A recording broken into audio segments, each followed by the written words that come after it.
Hello and warm welcome to all the dignitaries, elite speakers of the day, and all seniors and fellow members. A very good evening to all of you. As our energetic secretary, CA Jayaprakash Agarwal, is traveling, I'll be taking up the secretary role for today's session. So let's carry on with the same level of energy and enthusiasm. Can we have a big round of applause for all of us gathering here today?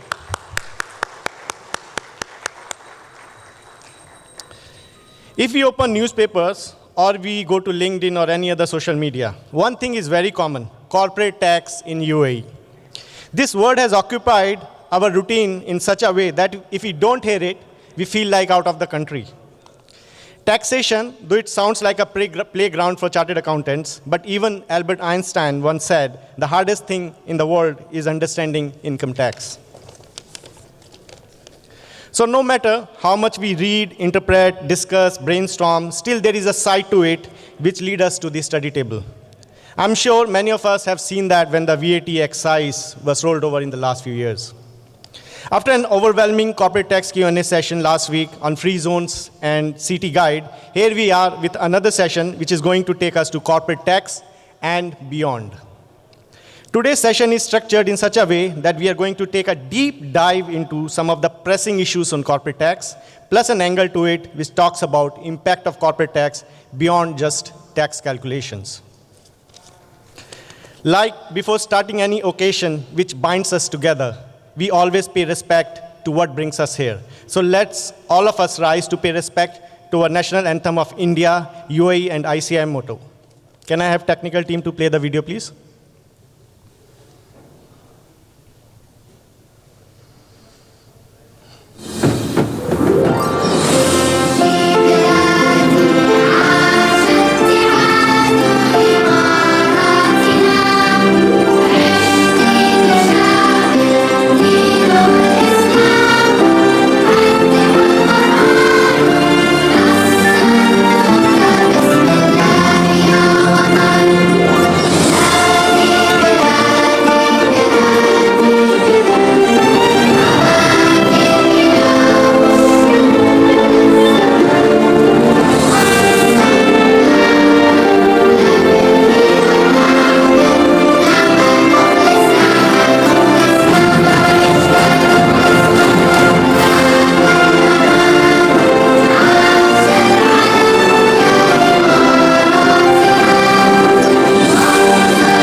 अधिनायक जय भारत भाग्य विधाता पंजाब सिंध गुजरात मराठा द्राविड़ उत्कल बंगा विंध्य हिमाचल यमुना गंगा उज्जल जलधि तरंगा तव शुभ नामे जागे तव शुभ आशीष मांगे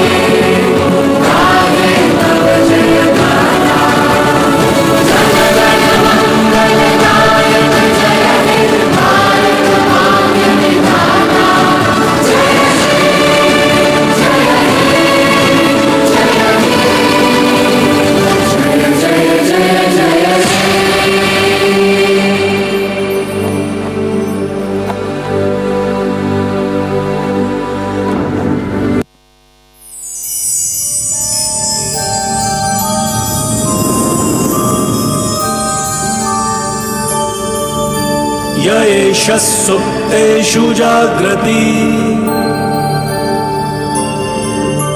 य एष सुप्तेषु जाग्रति कामं कामं कामं कामपुरुषो पुरुषो निर्विमाणः निर्विमाणः तदेव शुक्रं तदेव शुक्रब्रह्मा तद्ब्रह्मा तदेवामृतमुच्यते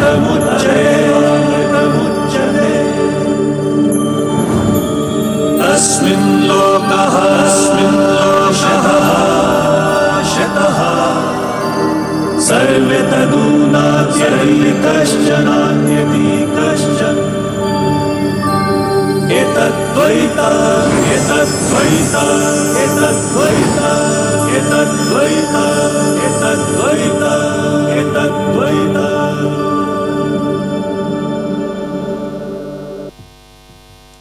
Thank you, everyone. You may please take on your seats. And now it's time to invite our chairman of the chapter, C.A. Harikishan Rankawat, on the stage for his address. Please put your hand together for the magnetic chairman of our chapter, who always gives his 100% when he walks out. C.A. Harikishan Rankawat for you. Thank you. Thank you.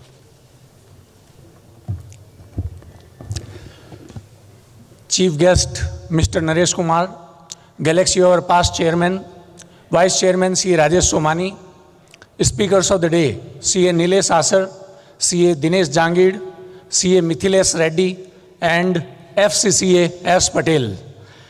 Guest sponsors, my colleagues in the managing committee and respected members of the chapter. A very good evening to all of you. नाश्ता वास्ता हो गया sir, थोड़ा चाय हो गया, जोश आना चाहिए थोड़ा. I welcome each one of you to our event today, Corporate Tax and Beyond. We have been talking tax, but we have not seen the beyond the corporate tax, what all is there. So today we have great speaker line of the speakers, which will definitely share their expertise for all of us. Friends, it's no secret that the world is changing at an accelerated rate. So is the case with corporate tax as well as transfer pricing. There are so many changes coming up. Recently, we have got so many updates. For example, cabinet decisions, FTA decisions, and ministerial decisions, apart from an explanatory guide, which was issued by the Ministry of Finance. But don't worry, we have got expert speakers amongst us who will demystify all the whatever confusions you have today with regard to these decisions. Our first speaker of the day, C.A. Nilesh Asar, will cover mainly free zone treatment.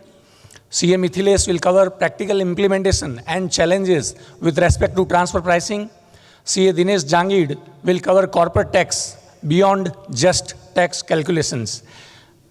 As you guys are aware that we have been doing KYC, know your client for all of our clients. And I think in the last seminar, our speaker Manu, he has talked about KYT, know your tax, which we have been discussing for the last 1 year. But now our speaker C.A. Dinesh Jangid, today he will talk about KYB, know your balance sheet. Because we have been focusing always on the profit and loss account and not looking at the balance sheet. So there are many more things which we need to look at it, and our speaker will enlighten us today. And then Mr. S. Patel will share his implementation experience at Alphatem Group during the panel session, wherein we will take few questions, actually which I have already received from our members, and we will take also few live questions from each one of you. So all in all, it's going to be a great event, guys. As per the UAE city law, if the annual turnover is more than 200 million dirhams, master file and local file are mandatory. But if you are in the free zone, then you have to comply with transfer pricing guideline irrespective of your turnover. Now, OECD BEPS Pillar 2 has established a global minimum tax rate at a proposed rate of 15%. As of now, there is no clarification on that, but I hope, very soon they will, FTA or Ministry of Finance will come up with the clarification. But as of now, multinational enterprises, they have to pay even 9% only, which is a great relief to them. Actually, last week I got a call from the client, and he mentioned that he is having a free zone company whose 20% of the total sales is in the mainland. So he was asking, why don't I set up a mainland company in order to book those revenue generating from the mainland, and then I keep free zone company only for the overseas sales or within the free zone. Then I told him, sir, be careful, GAR is there. I always emphasize, and today also I re-emphasize, that general anti-abuse rule is already there, which has already been kicked in. So whatever changes you are making, please ensure that you have proper rational and economical decision behind these changes. Otherwise, FTA might charge hefty penalty. I think now there is a lot of confusion on the designated zone and list of the free zones. So, but don't worry, our speakers will enlighten us today to understand these anomalies. And now let me share with you our forthcoming events during the next 30 days. I think you all are aware that we have already started our corporate tax masterclass on 10th of June, and it will continue till 24th of June on every weekend. Then we will launch another masterclass in the next month. And I would like to thank our treasurer, CA Rishi Chawla, ExCom members, CA Sanjay Gagrani, CA Asna, and CA Malvika for arranging these masterclasses for the benefit of the members. Sir, can we have a round of applause for our ExCom? Now on 22nd of June, BFSI focus group event will be organized by our treasurer, CA Rishi Chawla, on legal intricacies and market trends in the real estate. From 26 June to 1st July, we will go to Pattaya for a study tour. Sir, anyway, I mean, we will have a study, don't worry. And from 1st July, we will start to celebrate CA Day, which will continue. The celebration will continue till 8th of July. 1st July, we will have our tree plantation drive at Indian Consulate. 2nd July, we will have our blood donation drive at Latifa Hospital, sorry. And we will have our next event on investment in Indian equities at Address Marina Hotel. We will also cut eggless cake so that I can also eat. And we have some performances as well. And our event sponsor for 8th July event is Sundaram Alternate Asset Limited. On 22nd July, we will have an event again on the corporate tax, transfer pricing, and risk management. Now let me take this opportunity to thank our ExCom for making all the arrangement for today's event. I think we can have one big round of applause for them once again, because they are working very hard and it's all team efforts at the end of the day. And it's very nice to see all of you in such a great number, and that too on Saturday evening. So this is called Love for Learning. And I thank each one of you to be here, and happy learning. Thank you very much once again. Over to you, Treasurer.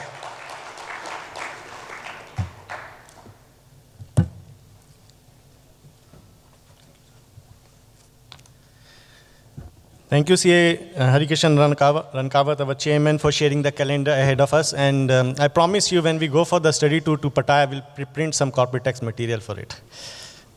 So now is the time to welcome our chief guest for today, who has very kindly agreed to speak few words for us.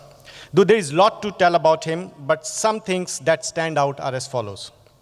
He's an active member of ECAL, the largest NGO in the world. He's currently chairman in trust board of ECAL Global Foundation. He's also trustee of Bharat Lok Shiksha Parishad. He is a mechanical engineer by profession. He formed Petrotech Society of 7 biggest oil companies in India to showcase Indian oil and gas industry to the world. So please join me in welcoming Mr. Naresh Kumar on the stage, please.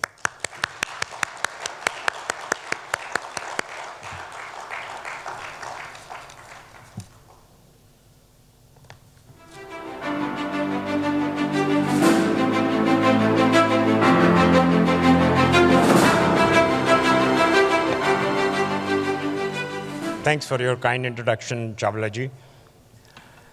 Good evening, ladies and gentlemen.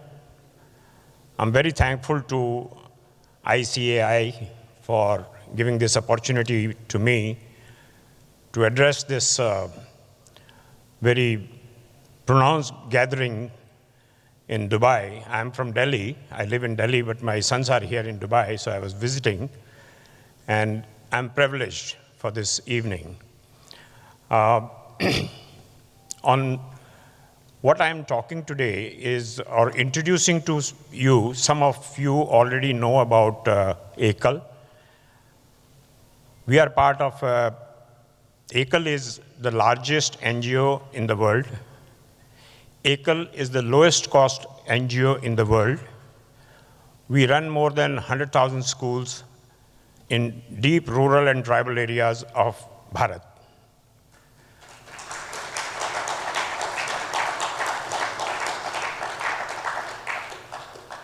Thank you. I'll pause your applause to all those workers and colleagues, those who are involved with this cause.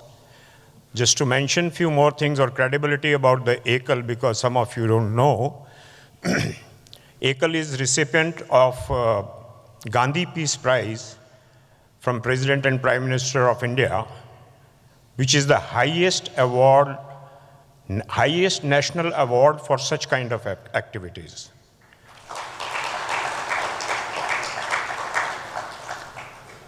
Harvard Business School and Tata's and many others have conducted many research and published the paper on ACL. What we do, we in the rural and tribal areas of Bharat, as some of you would know, and I'm sure that majority of you would not know because you have never visited, and I didn't know myself till I visited. It was almost about 20 years back when I was associated with. We cannot believe what is the situation there. We spend a lot of money on our children's education, our grandchildren's education, $10, $20, $30,000 per year, every year. But these children are deprived. They don't know schools, parents don't know schools, parents don't know the value of education. So what I'm trying to introduce you to is that whenever you are all connected to Bharat and you are real great ambassadors of the country in the countries, various countries you live, and I understand that this particular chapter of ICAI is the largest overseas chapter among 45 overseas chapters. So congratulations to you. I will encourage you to visit.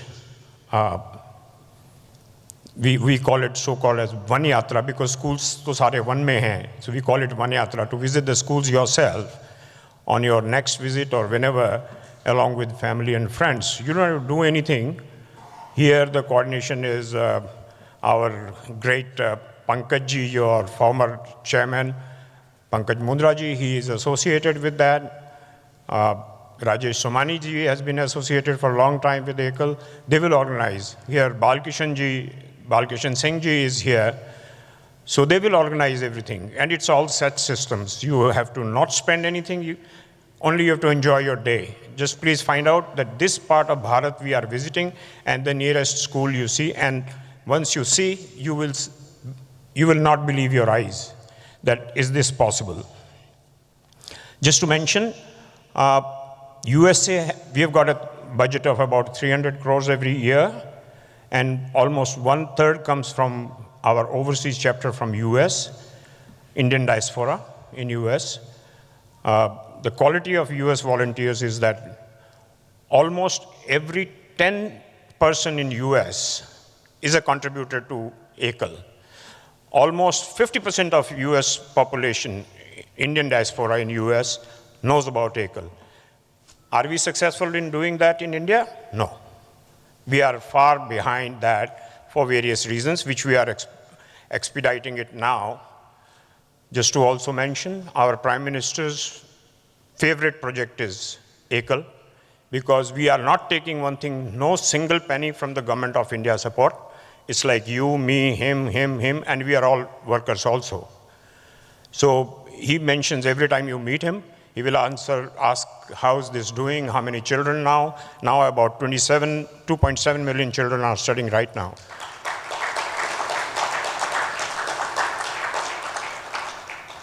It has made a tremendous effect in the life of those villagers and villagers. Prosperity. Drugs. In the areas of Punjab, we don't have too many schools in Punjab because that's already enlightened Haryana.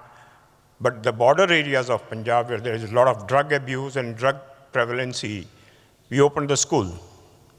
And the effect is drugs totally stopped in those villages because the kids are made aware about that what are the bad effects of this.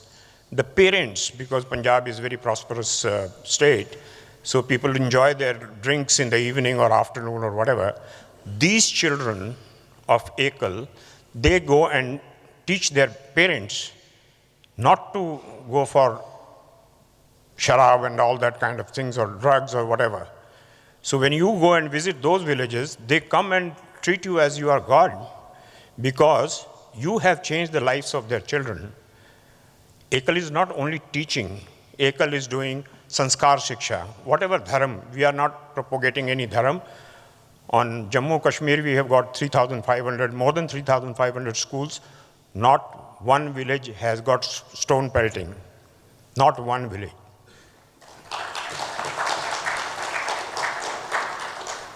We are teaching them for their religion. Punjab में जो है उनको पंजाब के हिसाब से उनके, but culture is the same for everybody. Humanity, we are teaching humanity as well. Our children, once they are educated, they get admission up to class 5 in government schools, nearby government schools, and they are better than generally from their own schools because we take pride in educating them, providing them the education which is really meaningful to them. The migration to the cities have reduced drastically. They are becoming better citizens. For giving you an example, Pinky Karmakar, who was the torch bearer in London Olympics, she was a product of Ekal.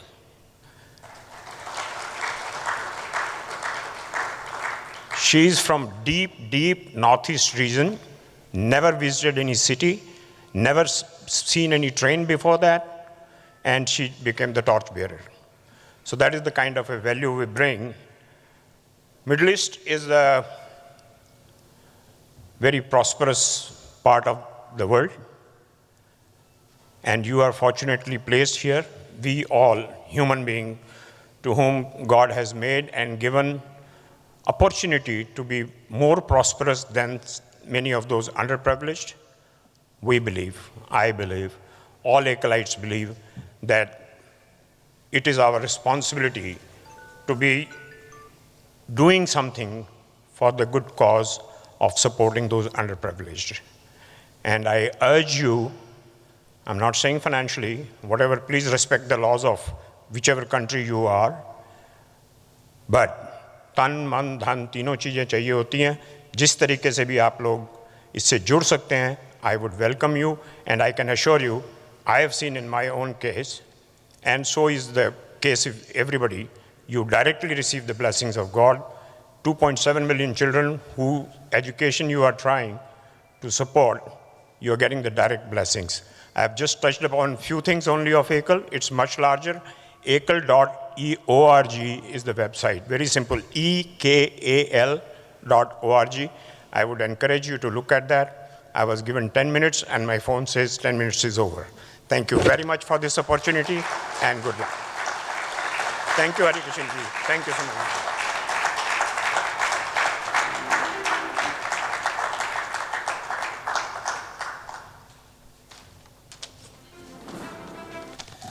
Thank you, Naresh ji, for all that you're doing for the community. It's really helping us become better human beings. So thank you very much for that. Now it's the time to hear from our first speaker of the day, CA Nilesh Asher, who has extensive experience of over 25 years in Middle East and across the world. He is going to take one of the most intriguing topic of the day, corporate tax recent updates.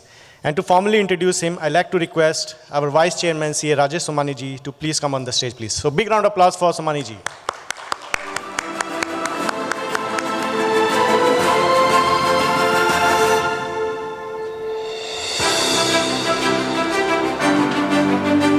Thank you, Rishi. Very good evening to all of you. Good evening. Before I introduce our next speaker, Mr. Nilesh Asher, CA, I would like to just add the word that Naresh has said. This organization has got recognition in USA, and the 25% of contribution is getting tax rebate. So you can understand the importance of this organization recognized by outside India also. And again, to highlight you about the effective way of running this Ekal Vidyalaya. These schools are being open where no school is there, teachers are not ready to go, and then meager cost of 22,000 rupees per annum They are running the schools in remote area and providing the education to the deprived children. A big NGO working for all classes, all religion, all sort of the people who are deprived. So this is really a matter of pride, and thank you, Naresh, for introducing us, Rekha.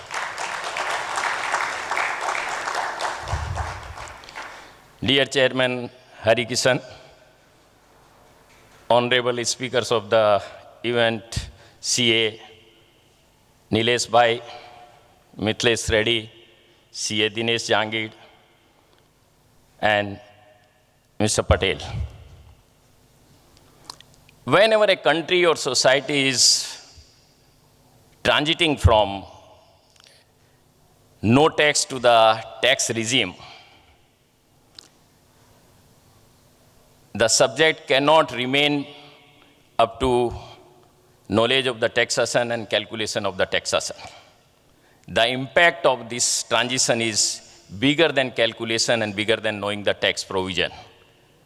And accordingly, the ExCom under Chairman Mr. Rickson decided to cover all the relevant points. That's why we have selected the topic of the day, corporate tax beyond. And it is my privilege to introduce C.A. Nilesh Asar, a versatile, experienced person, not only in various subjects of tax and corporate governance, but also in various geography. He has worked extensively in India, UK, and since 2012 in Dubai, UAE. More than 25 years of international corporate and M&A tax experience, advising clients across the Middle East, India, UK, and Europe. Presently, he is with FTI as a consultant, and before that, he has spent time with multiple Big Four firms, during which he has set up the India tax in London and led the UAE international tax practices for a specialized firm. Additionally, Mr. Asar is a regular speaker, seminar, conference, client workshop, and various industries. When a speaker has a formidable combination of not only knowledge of the subject, but their application in the actual life, I am sure we will all get enriched from Mr. Nilesh Asar today with his wisdom of words. I welcome Mr. Nilesh Asar to please address us and enlighten on the subject. Thank you very much, and give you a big round of applause to Mr. Nilesh Asar.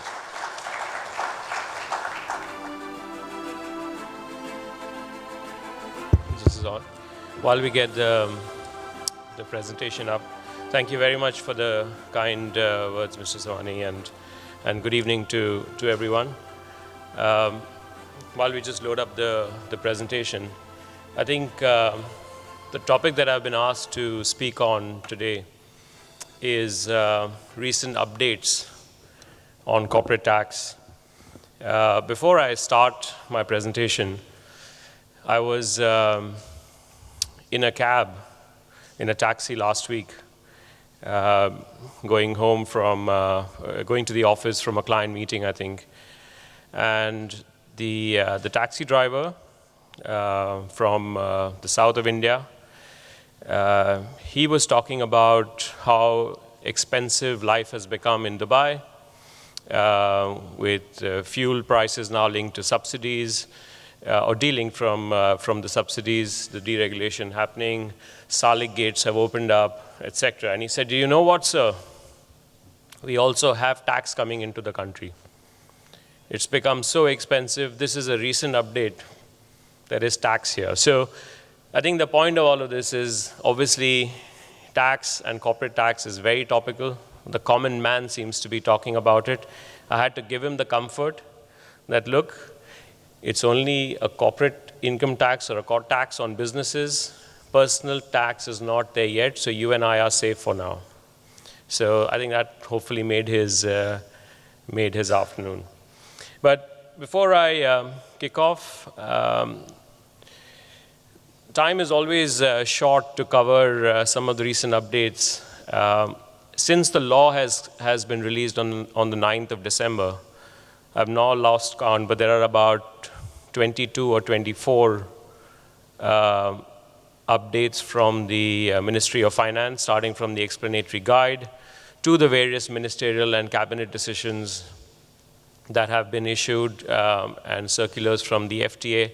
I believe there are still at least 20 odd decisions still to take place. So while we're talking about a recent update as things stand today, 2 or 3 months from now, the recent updates may look completely different to what we're going to talk about. I've picked a handful of topics that I'm going to speak on. The key one being free zone, which I know is likely to be of interest to most of you in this room. We'll talk a bit about what free zones is. There has been some level of confusion and expectation mismanagement, if I can call it, between what businesses thought is likely to come out versus what's actually there in the fine print. And obviously the Ministry of Finance has had to draw a fine balance between putting in place a corporate tax policy that meets the objectives of UAE's commitment to the international fraternity, and on the other hand, continuing to grant the exemption that it was originally promised to businesses that were set up in the free zone. So we'll talk about that. We'll talk a bit about the transitional rules, particularly as we move into the new tax year. There's a ministerial decision, MD 120, that talks about options that you may have where you have immovable property on your balance sheet and how do you insulate the historic gains. We'll talk about participation exemption updates, some updates on tax grouping, and time permitting, I'll touch on the financial statements, which I won't spend too much time on. I know my fellow speaker Dinesh Jangid is likely to spend a bit more time on some of the accounting aspects, which will have an impact on the financial statements. So time permitting, we will cover that. Okay. So free zones. I think if you look at the free zone exemption, there are a number of conditions that need to be met in order to be eligible for the free zone. Before we go into all of them, so really if you are a free zone person or a qualifying free zone person under Article 18, you have to comply with transfer pricing. And again, I won't talk too much about transfer pricing. My fellow speakers here is going to talk about it.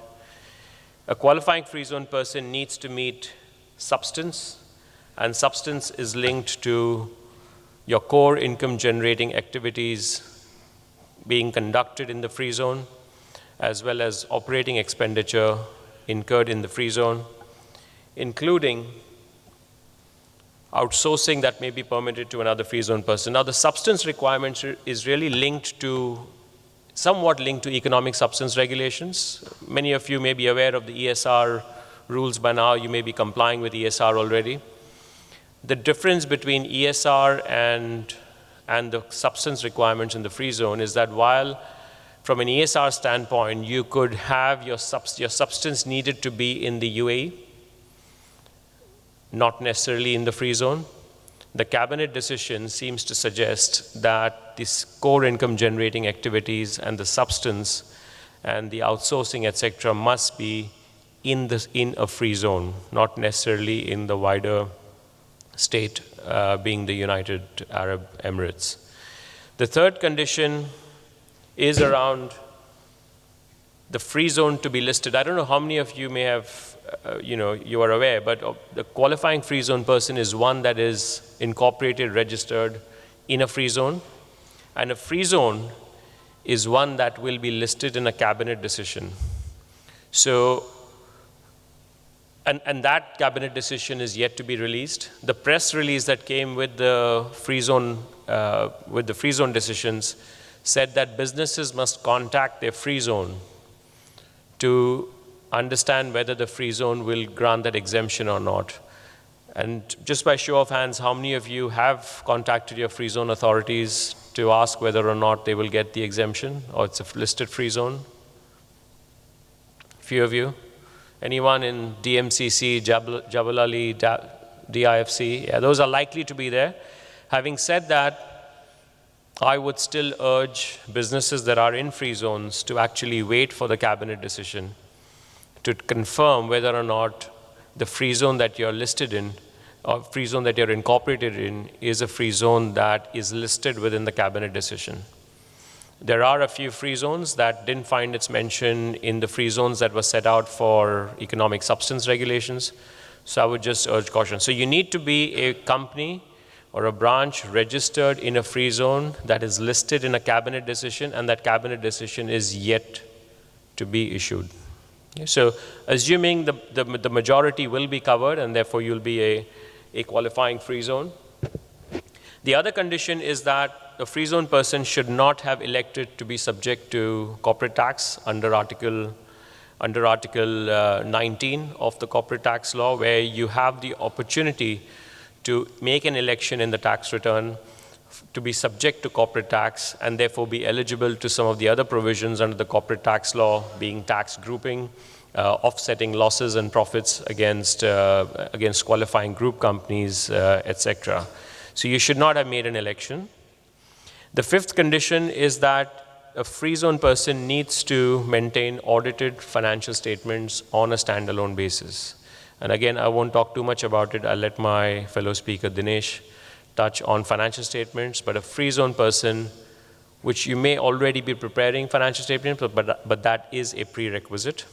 So those are some of the, I would say, I wouldn't say easier conditions, but some of the very clear conditions for you to claim the free zone exemption. I think the one that we'll spend a bit of time on are the other two conditions, which is that the free zone person or a qualifying free zone person must be one that earns qualifying income, and qualifying income is now defined in the decision, and must earn non-qualifying income under the de minimis level. So you must earn qualifying income to be eligible for the exemption.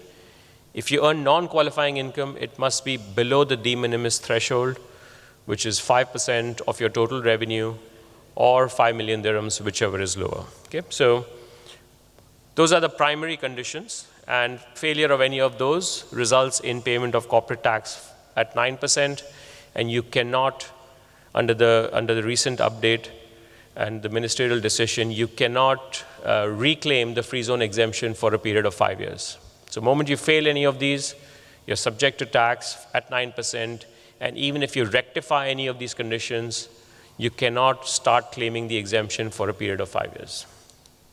Now, if you look at what is qualifying income, and let's go through this together from left to right on your screen. So in order to determine whether you're a qualifying person or not, let's just keep immovable property aside for a moment. We'll touch on it. If you're a free zone person that earns income from immovable property, I will come on to that in a moment. Just hold on to that thought, assuming you're carrying on business operations. So a free zone person that meets the first 5 conditions in my previous slide, all right? A free zone person that meets the first 5 conditions on the slide, that now conducts business with another free zone person, doesn't necessarily have to be a qualifying free zone person, doesn't necessarily have to be in the same free zone. So free zone company in Jabal Ali dealing with a free zone person in DMCC will qualify for the exemption.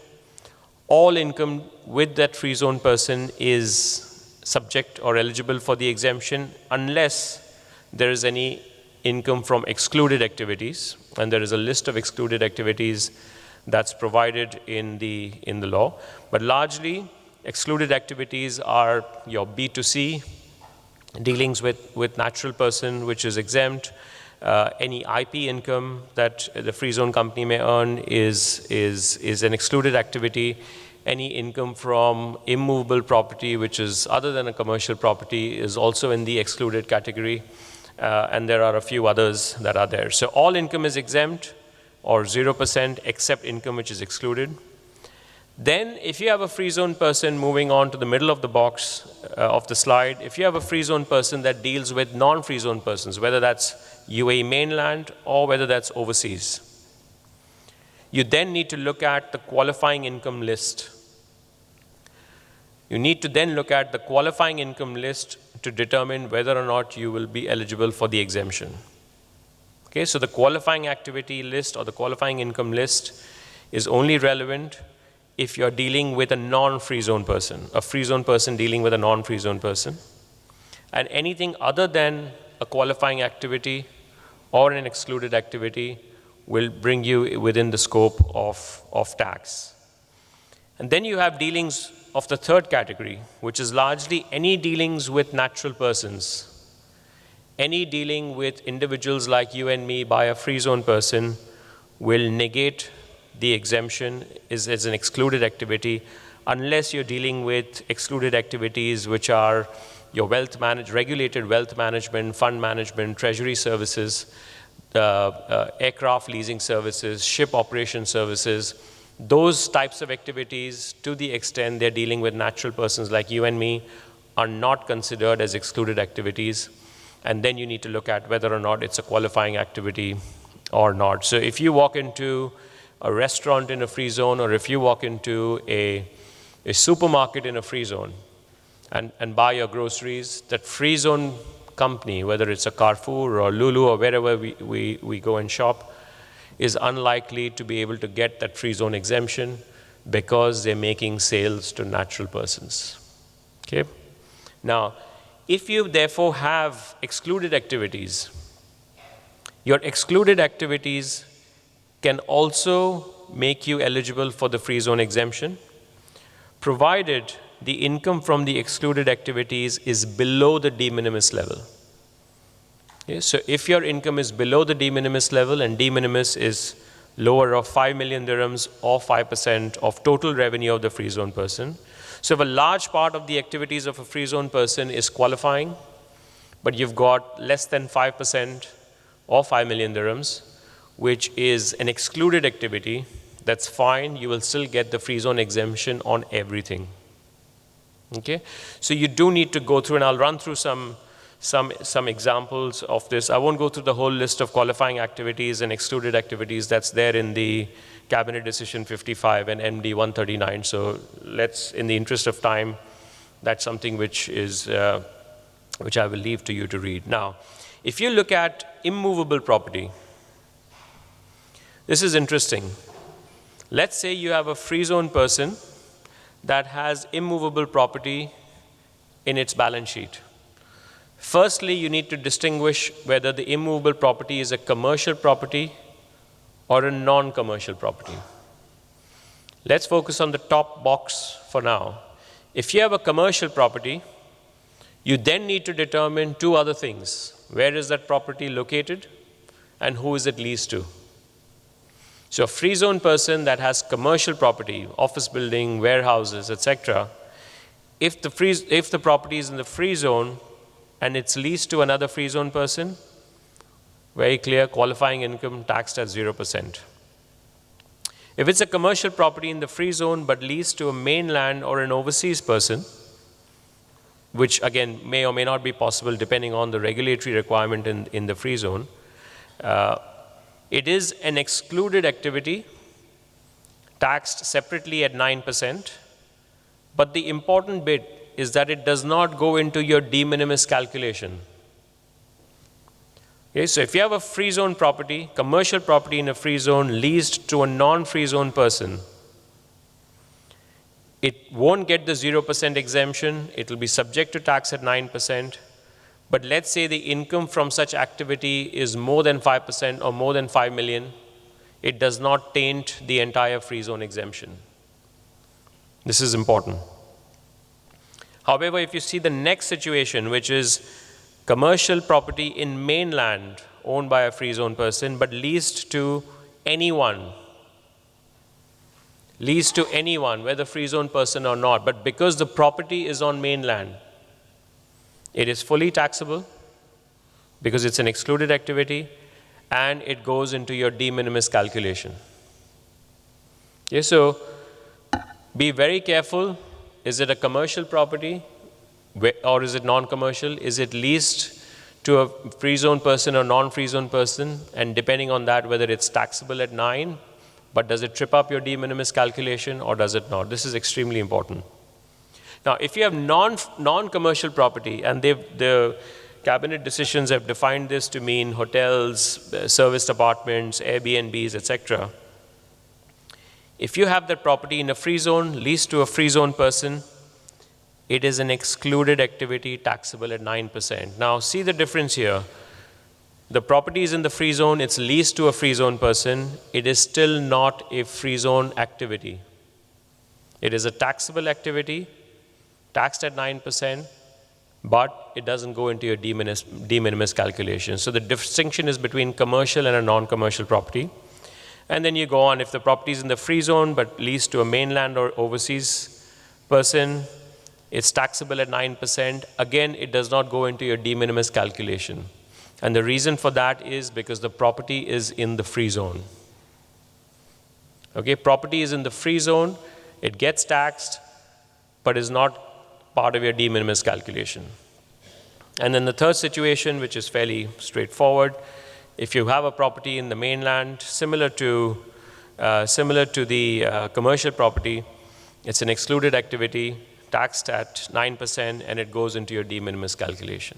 Right? So you can see how, based on whether or not the free zone activity, the commercial property, whether the property is commercial or non-commercial, where is the property located, who is it leased to, has a big impact on whether or not you are eligible for an exemption on that property, whether you're taxable on that property, and if you're taxable, whether or not it takes you into the de minimis calculation or not.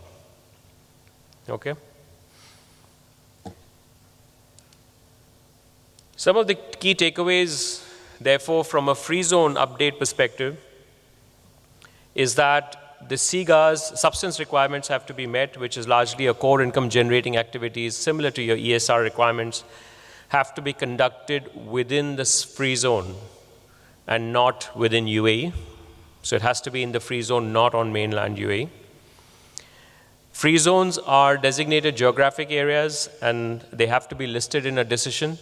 The only exception to this is that there is a reference to a qualifying activity being designated, distribution activities done from within a designated zone.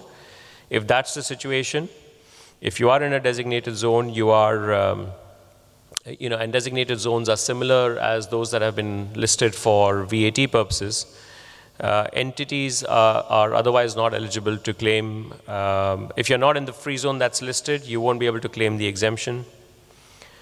GAR will apply, so there is a provision which says that if in order to circumvent the legislation, if you're a non-free zone person that sets up a company in the free zone just so that you can get the exemption, but if the beneficial income is passed on to that individual or to that non-free zone person through legal arrangements, and there is a preordained arrangement to pass on the income beneficially to a non-free zone person, then that will be caught by the anti-avoidance rules and you will not get the free zone.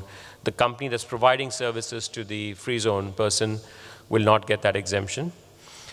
And there is a distinction for mainland branches and foreign branches. They are taxed at 9% and they do not trip up the de minimis requirements. Transfer pricing regulations need to be complied with as a prerequisite for claiming the free zone exemption. What I've done here on the box on the right is just tried to link, for those that have been doing their economic substance regulation filings, just to have a broad brush to see if you've reported under certain types of relevant activity for ESR, what that could potentially mean for your free zone exemption. So if you've filed as a service center business, service center applies only if you are rendering services to a foreign connected person. Now, if you're providing technical and other services to a foreign connected person, you're unlikely to get the free zone exemption. The free zone exemption only applies to, the fourth one on that list, to headquarter business, where headquarter by its definition is certain types of services that are provided to foreign connected persons, and that is specifically a qualifying activity. But services other than headquarters, technical services provided to overseas related parties, are not specifically in the qualifying activity list.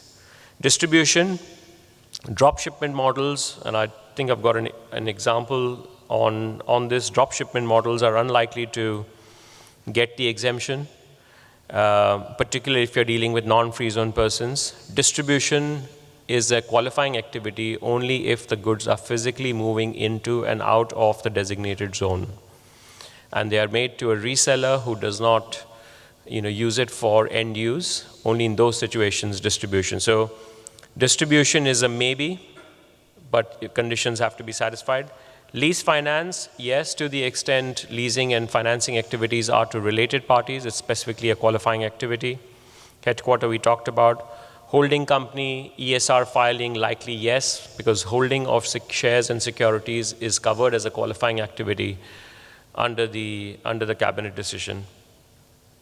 If you're filing as an IP business, I think forget about your free zone exemption. IP business is specifically an excluded activity under the cabinet decision. So if the moment you're doing that, is that my timer? Okay, no, likely not. Thought I've, let me know if I'm running over time, Mr. Hari, and I'll, yeah. Okay, and then finally, the IP, as I said, the IP business unlikely to get the exemption. What I've got here is again two examples. So if you've got a free zone person, I won't spend too much time. We've talked about this. If you're a free zone person, let's say in the DIFC or DMCC, you're providing certain head office services, certain management services to related parties outside the UAE, related parties in the UAE, and related parties outside the UAE. Okay, related parties in the UAE to free zone persons. As you can see in the first two categories, related parties outside UAE and related parties in the UAE in free zones. In fact, in almost all of these cases, you are eligible for the 0% exemption. Can anyone set out why that might be the case? Because it's a headquarter service. Headquarter services to related parties, UAE, non-UAE free zone is subject to is a qualifying activity and is eligible for the exemption.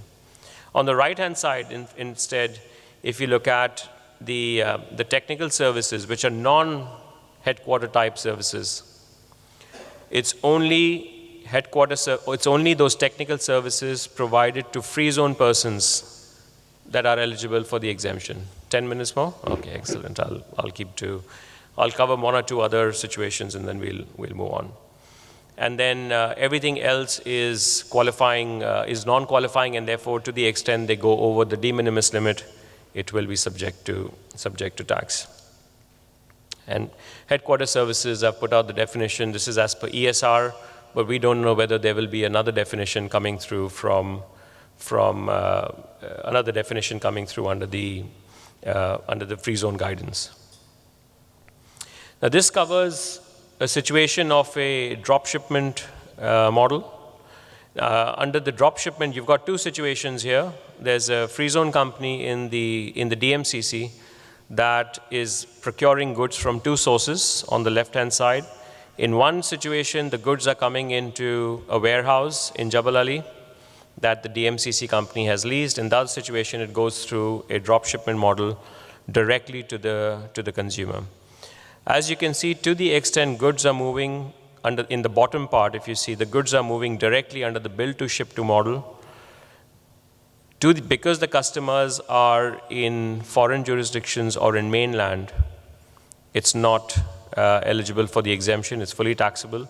Where the goods move through a free zone, a designated zone, whether that's for foreign or mainland, or whether that's for free zone customers, that is qualifying income subject to the exemption. Okay? I'll take one or two more situations. Let's talk about transitional rules. Article 61 says that the opening balance sheet, as on 1st of January 2024 or 1st of June 2023, for those that are within the scope already, the opening balance sheet will be, for tax purposes, will be the closing balance sheet prepared for financial reporting purposes. And this needs to be prepared using the arm's length principle and any other adjustments prescribed by the finance minister, which we have now. There is a ministerial decision that was issued, MD 120, that applies in the context of 3 types of assets: immovable property, intangible assets, and financial assets. And essentially what it says that if these assets are measured at historical costs in your balance sheet, and they are owned prior to the first tax period, and there is a disposal after the tax law comes into effect, you have 2 methods that are prescribed for insulating the historic gain that the company may be sitting on in respect of that asset. Okay? Because obviously if you bought an asset some years ago, that asset is already appreciated in value, you are sitting on a historic or a pregnant gain, and those gains, it's unfair for you to be taxed on those gains because the tax law has not yet taken effect. So there are 2 methods that are prescribed. There is a valuation method and a time apportionment method. And under a valuation method, basically it says you take the value as on 1st of January 2020, the market value as on 1st of January 2024, and from there you reduce the historic cost or book value, whichever is higher, and you insulate the gain. And the second is a time apportionment basis, where you look at the period for which you held the asset and reduce the gain on that basis. And if you look at an example here, where ACO has purchased an immovable property on 1st of January, this is before the tax year has gone into effect, for a price of 100, asset is recorded at historical cost. Assuming a calendar year basis of filing, on 31st of December, the net book value of the property is 80, because you've claimed depreciation on that. The question, can A elect to apply this ministerial decision? The answer is yes, because it's on historical cost basis. It was acquired before the tax year, tax law went into effect. Now, in the event the ACO disposes of the property in financial year 2026, after holding the asset for a period of 1,000 days, for example, for a value of 320. Under the valuation method, the first option, you first look at the market value of the property as on 1st of January, and let's assume that that's 150. The gain that should be excluded from the eventual sale is market value of the property less higher of original cost or net book value. That's the first option. You either reduce 100 from the ultimate gain, or option 2 is a time apportionment method. Now remember, the ultimate gain is 320, which was the market value in FY26 when the asset was sold in this example, less the historic cost or net book value. But under the second method, the gain that would be excluded, you have to follow 2 or 3 steps. Under step 1, you essentially look at the market value when the asset is sold. So this was sold for 320 on, let's assume that was market value, less higher of cost or net book value, which is 220. What you then do in step 2 is essentially look at the period for which the asset was held prior to the first tax period, divide by the total number of days the asset was held to give you a ratio, and that ratio is 0.365 in this example. The gain to be excluded under this option is step 1 multiplied by step 2. So the gain multiplied by the period of apportionment, that's 80.3. So in your first tax return, you have to make an election. You have to elect either for option 1 or option 2, even though the asset may yet not have been sold, right? And this is important. So for every immovable asset, financial asset and IP that you hold, you have to apply a method to determine what should be the gain that would be excluded from an eventual sale. Just conscious of time, and therefore I will probably just take one last example on participation exemption, and we can talk about the others in the course of the panel discussion. Participation exemption applies where three conditions are satisfied. Participation exemption essentially exempts any dividends and capital gains from taxes in the UAE, provided certain conditions are satisfied. That number one, you hold the shares for a 12-month period. Number two, the corporate tax rate of the investee company is 9% in the jurisdiction in which the investee company was set up. You hold at least 5% shareholding, or your cost of acquisition should be at least 4 million dirhams, either or. And in the context of multi-layered structures, there are further requirements to look at the shareholding percentage to be satisfied below the main structure. And I'll run through that as an example.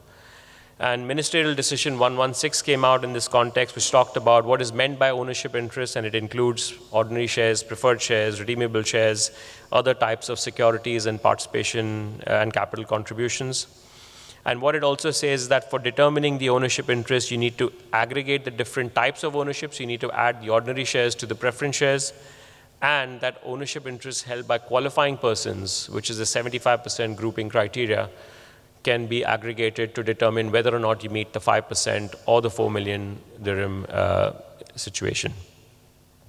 And participation is again subject to tax at 9%, provided that the company in which the shares were held was resident in that country all throughout the period, and the tax is applied on a similar basis as corporate tax, and there's further guidance that's come out on that. I'm going to rush through this example because I've covered this in the previous ICI situation. I'm just going to take this last case study and then close my session. In this situation, let's assume the shareholders of UAE company have a UAE holdco, and the UAE holdco owns 4% shareholding in a UK company where the corporate tax rate is 19%. And the investment in the UK holdco by UAEco is at a value of 3 million dirhams. In this situation, you will not get the participation exemption because you do not satisfy all the conditions. You do not own 5% of UKCO, and therefore UAEco will not get the exemption on the dividends that are paid by the UKCO. Now, let's assume that as part of acquisition of UKCO, UAEco had incurred due diligence fees and legal fees and professional fees of 1.2 million dirhams to acquire the shares. So the cost of acquisition is still 3 million, 1.2 million are the due diligence fees. In this situation, the ministerial decision says you need these due diligence fees will be added on to the acquisition cost to get you the 4 million dirhams, and on that basis, you will get the participation exemption, because even though the shareholding percentage is 4%, the overall cost of acquisition is more than 4 million dirhams. This is a straightforward one. If the investment itself was a value of 4.5 million dirhams instead of 3 million dirhams, you would get it because you satisfy the conditions. Now let's assume, and this is what the guidance says, that in this case, what if the balance, 2%, so 4% is held by UAEco, but the balance 2% is held by another UAE company, which is a group company, but not a tax group, because for that you need 95%. It's a group company, which is a qualifying group, which is more than 75%. And if there are dividends that are paid by UKCO to both the UAE Holdco and UAE ACO, in this case, also you will get the exemption. Okay? Because you look at the 5% criteria has to be met by all the members. You can aggregate the shareholding interest of the various qualifying group members. In this case, 4 plus 2, 6 is greater than the 5% criteria that's required for participation exemption. I do have a few more slides, but I think I am running out of time, so I'll close this session, and we can perhaps run some of the other issues in the panel or in the course of discussions with my fellow speakers. Thank you for your time, ladies and gentlemen. A pleasure to be here. Thank you.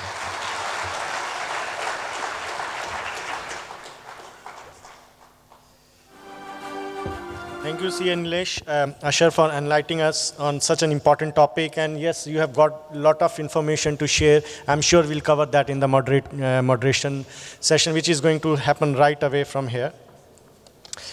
Now I'd like to request our chairman, vice chairman, and CA Naveen Sharma ji on the stage for giving a token of love and appreciation to CA Nilesh Asher. Big round of applause for CA Nilesh Asher again.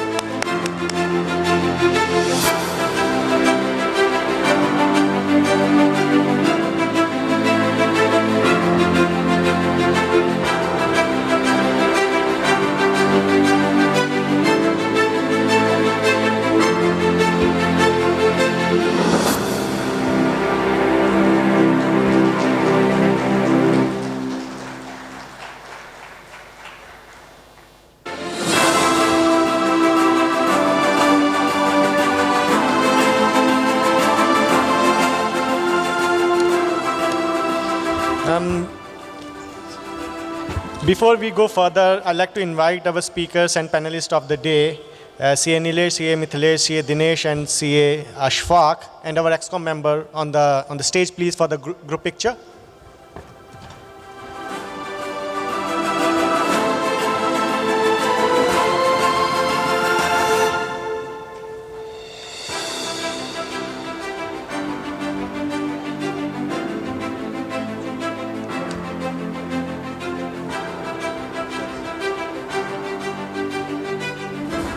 May I request our panelists, CA Nilesh, CA Mithilesh, and CA Dinesh, and CA Ashfaq to be with us on the stage, and our moderator, CA Harikishan Ankawat, our brilliant chairman, to be also here. Now we move to the most important part of today's session, which is panel discussion, answering list of questions that were received by us. A big thank you for sending such thought-provoking questions by the member. A big round of applause for the members for sending such interesting questions, because those were seen, and I think that will answer a lot of slides which were missed by Nilesh because of time issues. Now it's time for formal introduction of the panelists. So we have already heard from CA Nilesh. Thank you so much, Nilesh, for that. Our second panelist is CA Mithilesh, who is an expert in TP and going to take an extended session later on the topic of practical implementation and challenges on transfer pricing.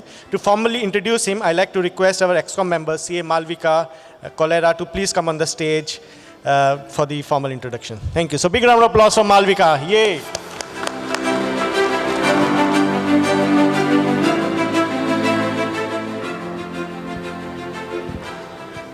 With the introduction of UAE corporate tax, transfer pricing has its mention in the law, which makes reference to the OECD TP regulations. While a lot can be talked in theory, the practical expertise in the field is the need of the hour.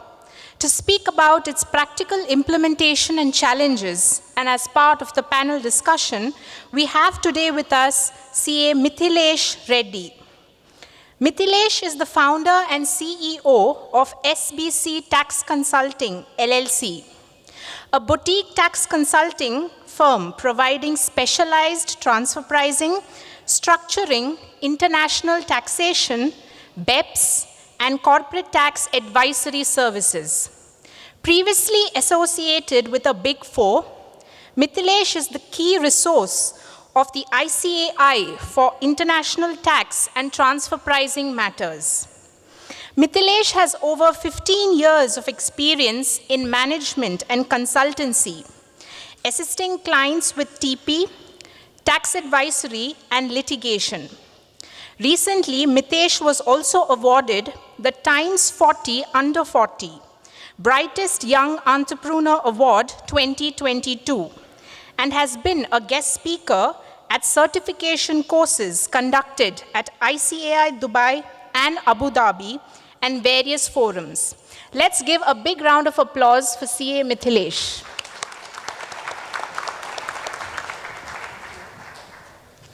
Thank you, Malvika. Always impressive with your introductions. Our third panelist is CA Dinesh Janged.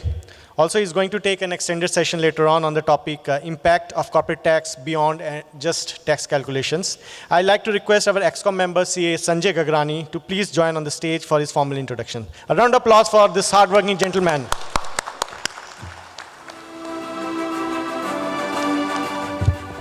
Thank you, Rishi.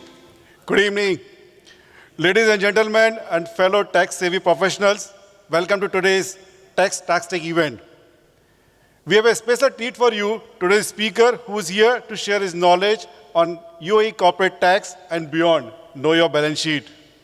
So sit back, relax, and get ready to delve into exciting world of taxation.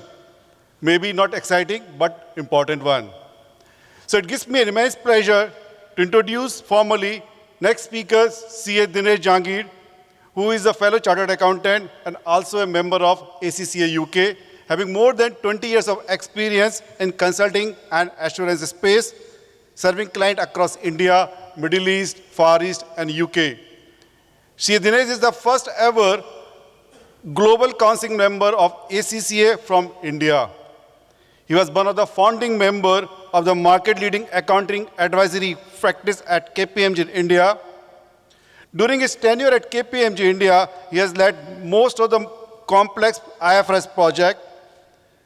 Also, he has served various clients in Middle East, serving largest telecom companies, shipping companies, retail chains, and large petrochemical company. Most recently, before joining Unicus, Dinesh led the Audit Automation Center at KPMG India, focusing on developing tools for external auditor, as well as implementation of data analytics-driven audit approach. Without further ado, please give a warm welcome to our next speaker, CA Dinesh Jangir.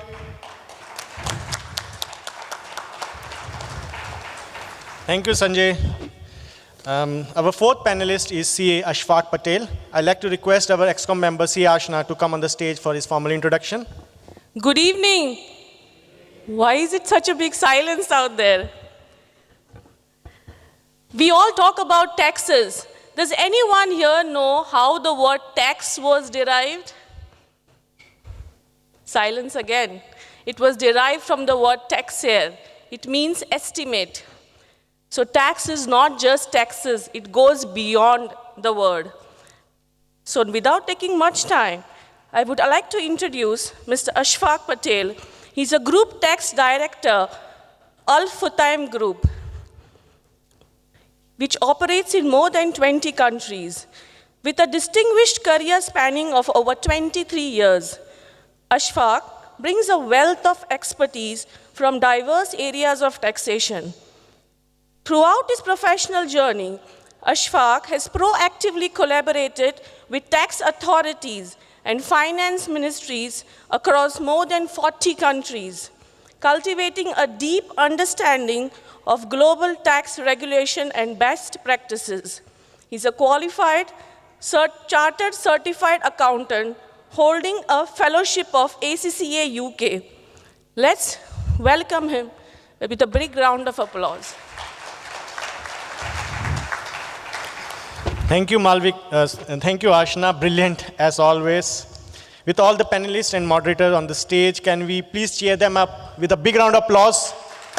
And the stage is all yours. Ladies and gentlemen, good evening once again. And I think all the learned speakers are here. So once again, I thank each one of you for sparing the time for our chapter and members.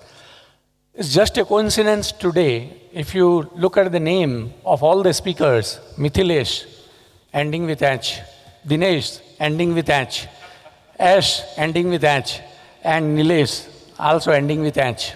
And my name is starting with H, Hari Kisan. So Hari का नाम लेके चालू करते हैं sir. Thank you very much. And last week actually I have seen one Deloitte tax webinar where they have done a poll, and in that poll they asked that how many of the participants are ready to implement UAE corporate tax law.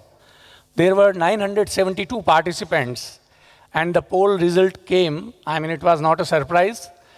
65% of the participants were not ready for the corporate tax implementation. So you can understand there are a lot of confusions still going on, but we have our learned speaker, and I think Nilesh has clarified a lot of stuff on the free zone, but now we have got a lot of questions, around 101 questions I have already got from the members. I can't take all, but I have done my shortlisting and arrived at around 30 questions. And meanwhile, after every 3-4 questions, we'll take your questions as well. So be ready for that. And this is the second session, as you guys can see.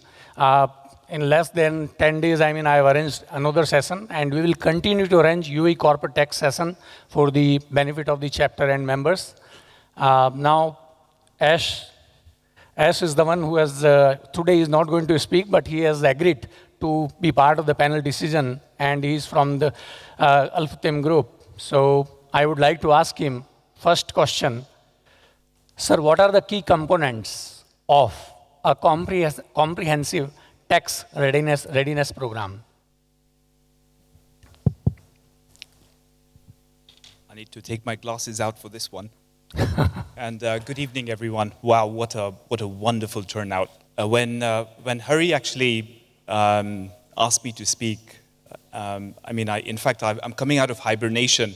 I haven't been speaking in public forums since 2020, so this is my first event in a public forum. So I'm actually quite privileged to be here. So thank you very much. Thank you, Ash, everyone. for accepting our invitation. Just before I speak, just 3 very quick things. These are more housekeeping than anything else. Whatever I speak to today are my views, not the views of my employer. Number 1, I'm supposed to say that. Number 2 is if there are any media quotations, then please do seek my permission before publishing this. I was misquoted 4 years ago, so just want to avoid that.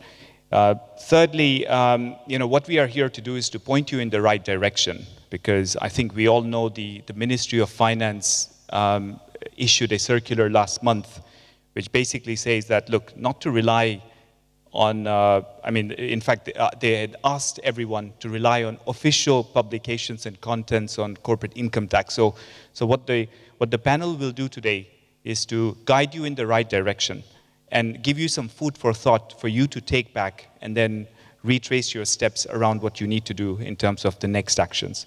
But Hari, coming back to your question, I think it's quite important. The first thing that you need to know is who is driving that readiness program for you. So there are 3 answers. The first one is you either rely on your in-house experience, you rely on the people within your teams. Number 2 is it's a combination of both. You rely on in-house plus you outsource part of it, like what you have seen today, corporate income tax, and you heard from Nilesh as well. It's quite complex. There are things that you don't want to get wrong. And then the third thing is, what if you don't want to rely on external consultants, but you want to do this yourself? That's quite challenging, daring, but if you are an SME, probably that's something that you might think about. But a word of warning, and I will use an analogy to say this. Would you trust a cardiologist to do a root canal for you? No. Would you trust a dentist to give you any, diagnose you for heart troubles? Absolutely not. And this is what we have to understand. If we are VAT specialists, please seek guidance. Upskill your knowledge, but get the right people to give you that information. This is absolutely critical. We will think of that, yes, we can do it ourselves, but let me ask you one question before you answer me that question. How many of us in this room, in the audience, have ever tried to implement a corporate income tax regulation or law anywhere in the world apart from the UAE? None. So this is it's new for all of us. Do seek guidance. So number 1, the first thing that goes along with it, if you feel you need expert help, seek that expert help, or upskill your knowledge internally, or a combination of both. Extremely important. I can't stress this enough. The second thing is, there's a lot going on. We just heard from Nilesh, there are 20 ministerial decisions plus or more that are still pending. And what that means is your readiness program is never complete. It's always evolving. Now, what that means is you need to stay structured. Now imagine a group the size of the Alpha Team group. I'm sure we all know in this room, what we do. How do I make sure that my team is up to date with everything that's going on and make sure that the entire group is up to date? Well, we make a good faith effort, but one of the things that I do, and I like to think I do this well, but again, my learning curve is as steep as everyone else in this room, is I stay structured. What I do is I break it down between planning, I break it down between accounting and reporting. These are buckets. And then the third one is, are we prepared from a compliance and operational perspective whenever the corporate income tax goes live for you? These are questions for you. Please do not be fixated on one aspect or one bucket. If you have a question pertinent to free zones, and you are spending time and energy and effort just talking about and just trying to get the answer for the free zone, believe you me, you're actually missing out on so much more, because that's only one aspect, one part of the whole equation.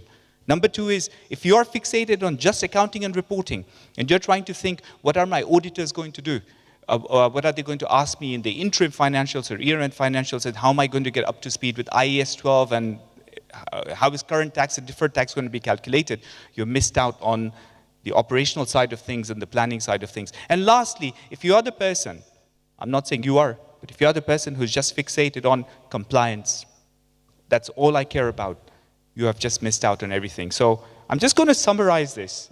Something to think about. Yes, you are thinking about free zones. Fantastic. Have you thought about legal entity rationalization? I'm sure there was a time when the new business was incorporated, you would have, a legal entity set up to incorporate that business. Well, now you have compliance requirements that go hand in hand with that legal entity. Have you thought about legal entity rationalization? Your employers, if you are a self-employed individual yourself, or you work for an organization, they will love you for it. So that's legal entity rationalization.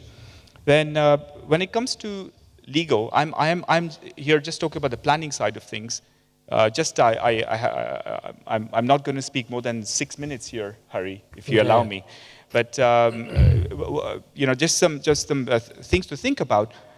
The law today talks about 0% withholding taxes. Why did it not say that it's exempt? It does mention that might change because of a ministerial decision. What does that mean for you? If you are doing business with foreign vendors, if you have foreign principals, you need to start getting the right clauses in your contracts today. Or you will have to gross it up if the withholding tax rate changes from 0% to whatever it might be. You need to get that clause in ASAP. Think about transitional planning. I'm not going to repeat what Nilesh mentioned. Well, the FTA, the Ministry of Finance, has been very generous in terms of some of the transitional planning that can be done. Start thinking about making elections for the intangible properties. Sorry, I beg your pardon, the immovable properties.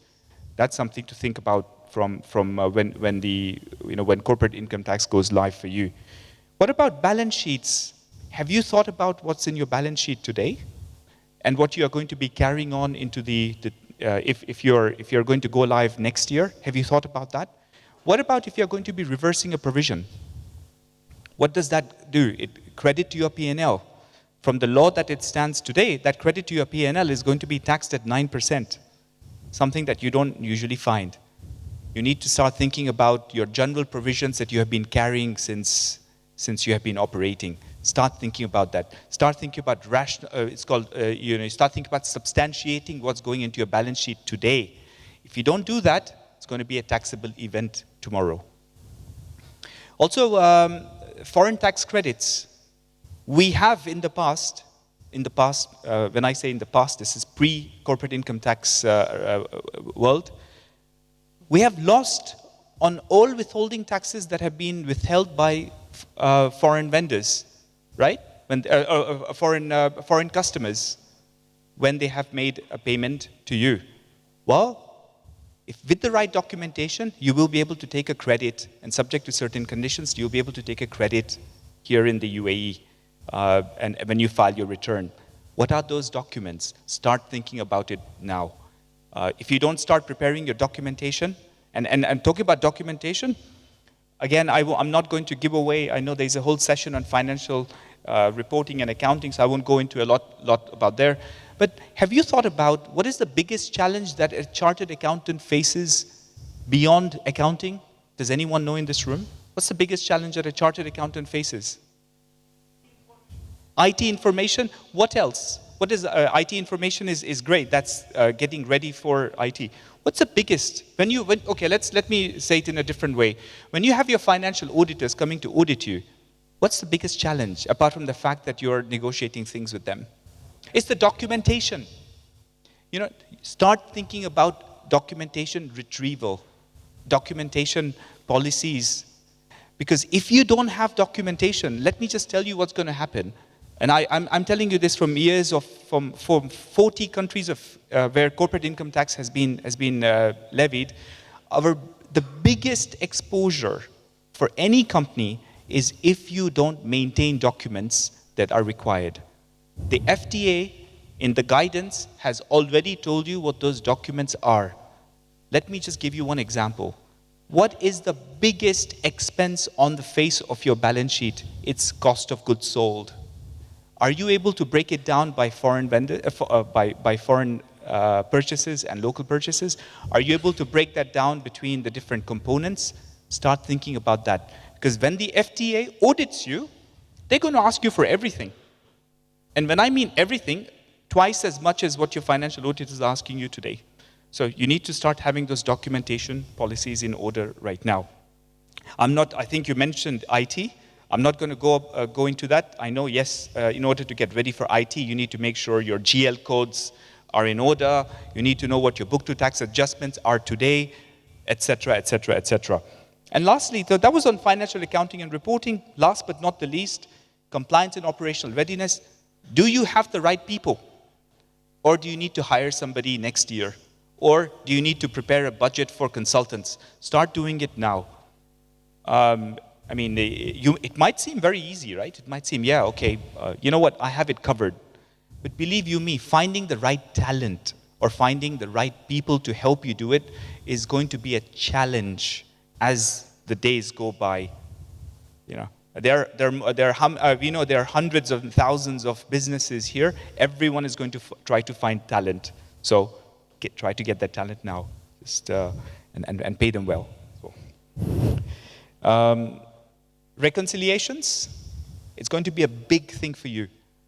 When the FTA, let me not talk about the FTA for a second, let me just talk about it. This is my last thing for the day, by the way, just on readiness.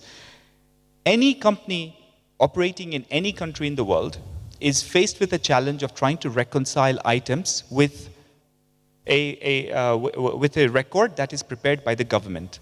Let me give you an example for Saudi. In Saudi, there is something called a GOSI report. GOSI report is where you pay a pension based on the number of employees you have and so forth. When the Zatka or the tax authorities in Saudi audit you, they tell you, give me a reconciliation between the manpower cost on the face of your financial statement and the GOSI report that you have submitted to the GOSI authorities. Number one. Number two, they will ask you, give me a reconciliation between the cost of goods sold, the imports that you have recorded, with the imports as per the Saudi customs authorities. Expect something similar here as well.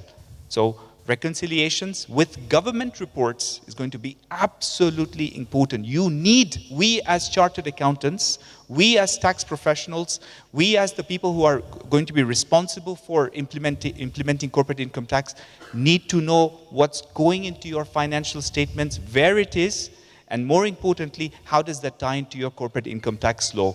And with that was my answer for the day. Thank you. Thank you, yes. I think you have given a lot of pointers, and please, this is one of the best takeaway. And as generally, in India, whenever we were opening the first page of the accounting book, उधर लिखा हुआ था पहले लिख पीछे दे, भूल पड़े कागज से ले. So ladies and gentlemen, kagaj, documentation is very important, and this is one of the biggest challenge which we need to cope in the coming corporate tax regime. Thank you very much for your really enlightening the audience about the readiness. Now my next question is to Mr. Nilesh, and our member CA Harnish. He has asked whether UAE corporate tax is applicable on offshore companies which has got investment through banks, some other foreign banks outside UAE. Thank you, Hari. I think firstly, I'd like to congratulate Ash. I think that was an excellent insight on preparation and readiness and what businesses need to do. Really insightful and practical, coming from an in-house perspective. And I think, Hari, now if Deloitte had taken that poll again, the balance 35 would have also tripped over into the 65% category, I'm sure. So, yeah, that's great comments, Ash. Thank you.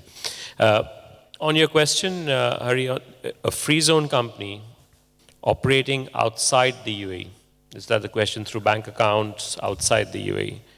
A free zone company, even if it's a JAFSA offshore company, is a company that is incorporated or otherwise registered in the UAE. Right. And on that basis, it is a UAE resident for tax purposes. Now, you then go into what is it that the JAFSA offshore company does. And I ran through the presentation where we talked about the various categories. So depending on the activity that it does, it may or may not be earning qualifying income. But just by virtue of being a JAFSA offshore company, there is no exemption provided for in the law. And if you look at the economic substance regulations where where also there was confusion around whether offshore, JAFSA offshore companies are subject to ESR or not. There was a specific FAQ by the Ministry of Finance that said even offshore companies are subject to tax. Now, the practical challenge that will arise is that if you're a JAFSA offshore company looking to claim a free zone exemption, one of the requirements that you need is to have substance in the UAE or substance in a free zone, which, as we know, JAFSA offshore companies are not entitled for visas. They don't have office space. They work through registered agents. So practically, whether that is adequate from substance remains to be seen, but that I see as the biggest challenge. But otherwise, JAFSA offshore companies are in scope of UAE corporate tax. Okay. And then he has asked another question. How about the rental income from villa located in the mainland given for personal use for the same offshore company I'm talking about? So there is rental income that is generated from the villa in the mainland, yeah. Yeah. So because it's a company owning a residential property, yeah, and there is income from a residential property, it's non-commercial. Yeah. And again, if you look back at my presentation, it's property on mainland, income from property on mainland is fully taxable at 9%. Okay. Now our next question is from Mr. Nagarjan, and sir, again to you only. Can we record all sales in the free zone and have a branch in the mainland just for admin office? What would be the impact of the corporate tax? I think this is a question I would prefer not to give a definitive answer, because it depends on how the business is conducted. I think just booking the sales in the free zone by virtue of having a mainland branch, that for me, you need to step back. If the activities that generate the income are carried out by employees that are located on mainland, that are sitting in the mainland office, I think this is a domestic PE outside the free zone. Any income attributable to that will be taxed or should be taxed at 9%. Just by recording the revenue in the free zone, I don't think is adequate. This is, the true income that's attributable to the mainland branch is the activities carried out by mainland branch and should be taxed at 9%. Because if you look at all the free zone companies, all the offshore companies, generally all the directors, shareholders, they are sitting in the mainland. They are having their own office, or they are taking all the strategic decisions and day-to-day decisions out of the mainland office. So you mean to say, if they are managing the office or that free zone company even from the mainland, then all the sales generated or the taxable profit even for the free zone company will be taxable at the rate of 9% because of the economic substance in the mainland. Yeah, because it will trip up on 2 or 3 criteria, I think, in this case. Number one, you will not have appropriate substance in the free zone. Yeah. That generates that income because all the substance is on mainland. So you will fail one of the 5 conditions that I set out in my set. So that's number one. Number two, this is a situation of a free zone company having a mainland branch or a mainland office, and all the activities are attributable to the activities carried out of the mainland office. So the management is sitting there, and that generates the business, then that is a mainland income taxable at 9%. I'm aware of businesses looking at this arrangement and actually actively looking to move employees' offices to free zones to support the substance and support the exemption criteria. Makes sense. So there will be a demand of the commercial offices in the free zone. Absolutely. And I expect, with the free zone in particular, I expect the moment you're claiming an exemption, I expect the FTA to go straight after the free zone exemption claims, because those are the ones where there is the highest potential for abuse of the regulations. I'm not saying businesses will do that, but there's a potential for businesses to do that. So every free zone exemption, I do expect them to be closely reviewed by the Federal Tax Authority.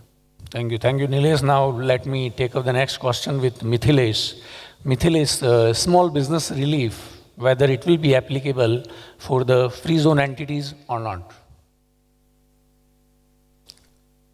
I think the small business relief as such has by definition excluded the free zone, qualified free zone kind of a scenario.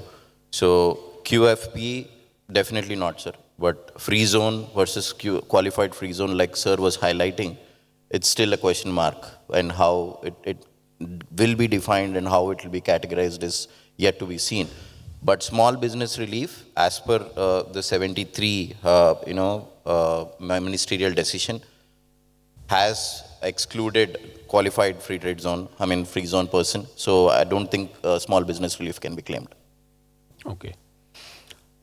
You have a different view or same view you are having on this? SBI? No, I think there is. I would agree. I don't have a different view. I think. Okay. Next question is Mr. from Prem, and again, sir, for you only. Whether corporate tax is applicable on investment companies? So by that, I presume the question is investment companies are companies that by nature are conducting the activity of holding of shares and securities and bonds, etc. Yeah. The moment you're, again, the answer to this depends on whether you're in a free zone or you're on mainland. If you're in the mainland, you're taxable on all your income unless the income is entitled for an exemption. Investment companies, typically the nature of income that they would earn are dividends and capital gains, and perhaps interest on bonds and other investments. To the extent these are income earned by mainland companies of the nature of dividends and capital gains, there are participation exemptions and conditions for participation exemption. Again, I briefly alluded to in my presentation. Yeah. If they satisfy those conditions, then the income is exempt, and domestic dividend in any case is exempt. Interest income will be fully taxed out of the investments if that activity is conducted by a free zone company. A free zone company conducting investment activity is a specific criteria, a qualifying activity called holding of shares and securities. And therefore, I expect reading into it is that all income that's generated out of holding of shares and securities, being investment activities, should qualify for the exemption, for the free zone exemption. Okay. Thank you very much. I think next question is to Mithilesh. Does a qualifying free zone person have to maintain transfer pricing documentation even if their turnover is less than 200 million dirhams? Sir, I think this question is asked almost 50 times in the last 1 week to me. So, by all the clients, consultants, and chartered accountants.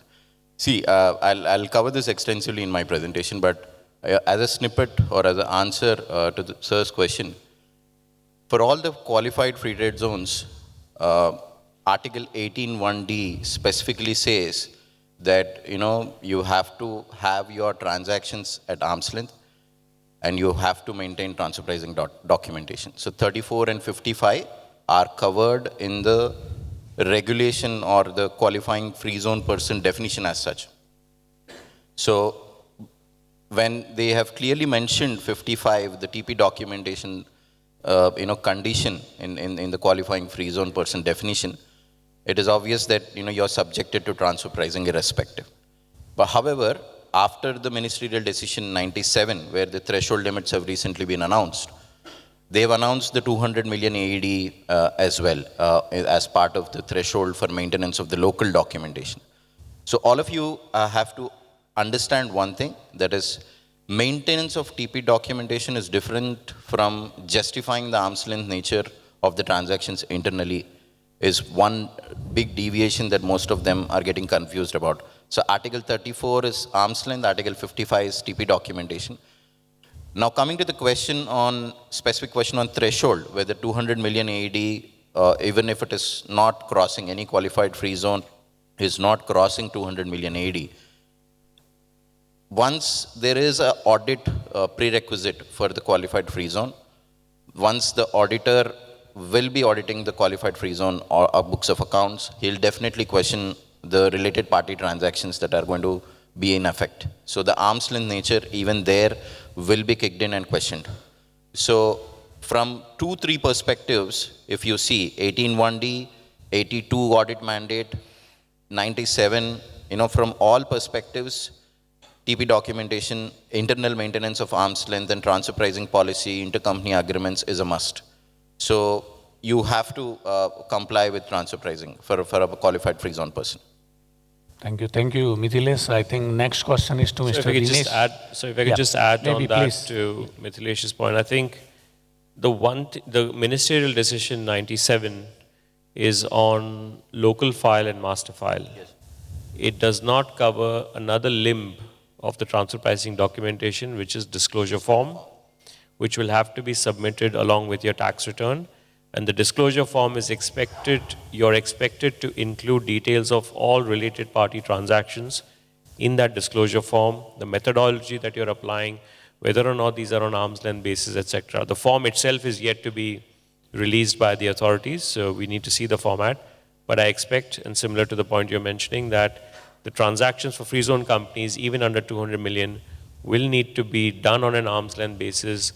You will need to maintain some documentation to corroborate the arm's length nature of the transaction, the basis of which you will submit that disclosure form, which will be part of your tax return that will go into the authorities. Okay. Thank you, Nilesh, for adding further. I think next question is for Dinesh. As we all are aware that in the corporate tax law, they already mentioned that IFRS is the accepted accounting standards which we need to implement. In cases, the depreciation policies, nothing is mentioned in the corporate tax. Our member, Prasanna, has asked whether we can have higher depreciation policy in order to reduce the taxable profit. What's your view on this? Thank you for that question. Firstly, this is my first meeting in the Dubai chapter, so thanks for inviting me. Not just as a presenter, but as a participant as well. The question is, it's important, and I'm sure a lot of companies are thinking about this, because this is a year when a lot of consultants are giving guidance that how do you really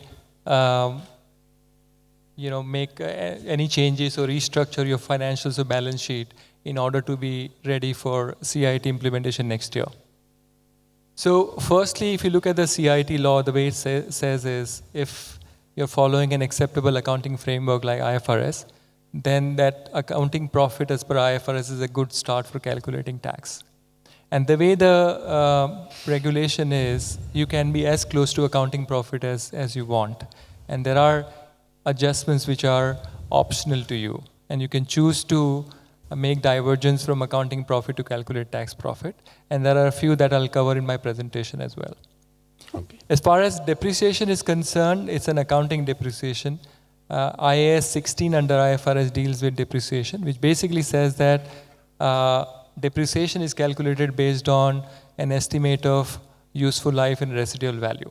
So at the end of the day, it will be management estimate of what is the useful life for underlying property, plant and equipment, and what is an estimate of the residual value. And management is required to make a reassessment every year mandatorily. So therefore, if suddenly there is a change in the useful life in a year of implementation of CIT, I don't have to educate you how difficult that will be to explain to the auditor what happened in the year that you are now reducing the useful life and therefore increasing the depreciation. So it will be challenging unless there is a change in obviously the business, technological changes, or any other changes due to which your life of the asset is changed, then by all means there will be a reassessment of depreciation.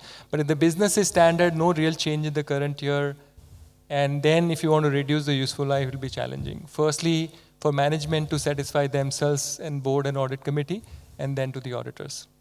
Okay, thank you very much. I think we can take next questions from the audience. Meanwhile, I will ask you one more question just to continue on the same line.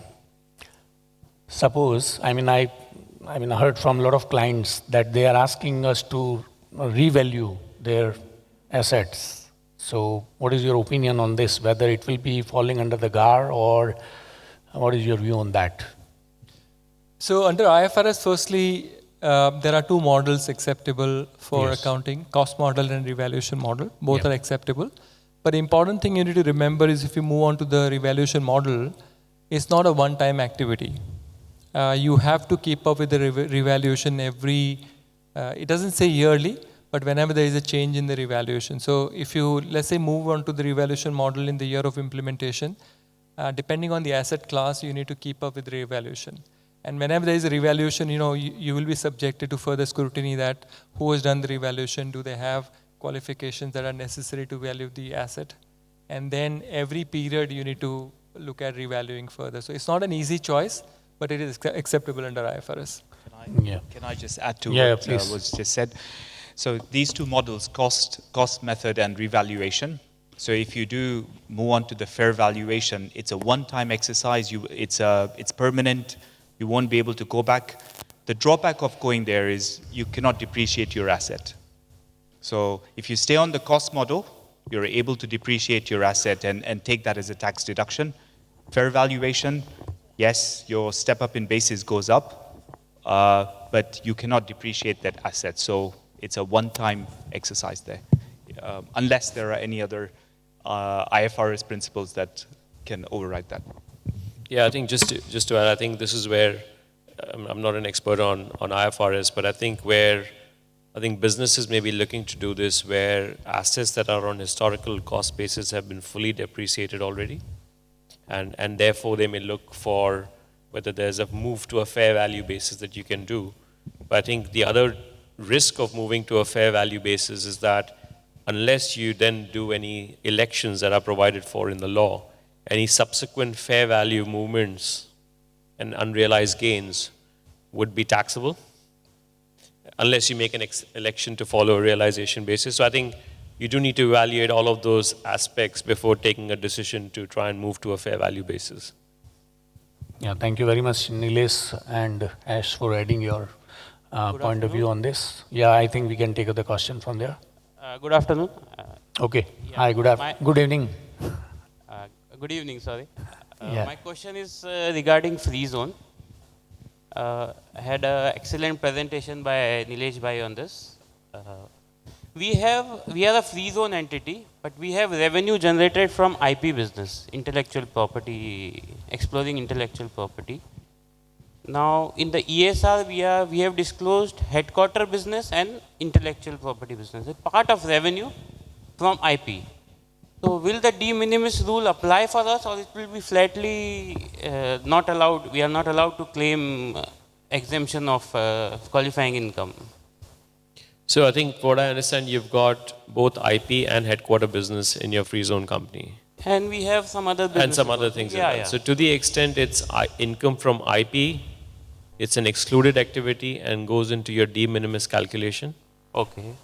If the headquarter business is by definition headquarter type services to related parties, That's a qualifying activity. So you've got a qualifying and an excluded activity. You then need to go into your de minimis calculation, and if the IP income is more than 5% of your income from IP and headquarter, assuming those were the only two activities, then you will fail the qualifying income altogether. So everything will be taxed at 9%. If, however, the IP income is less than 5% of the total turnover or less than 5 million dirhams, then even the IP income will be eligible for the qualifying income as a qualifying. By reference to income, what do you mean? Is it the revenue or the net profit of the IP business? It's on the turnover. It's on the turnover. Yeah. Okay, thank you. I think we can take one question. Good evening. I have two questions. The first one is that what happens if we have a free zone branch of a mainland entity?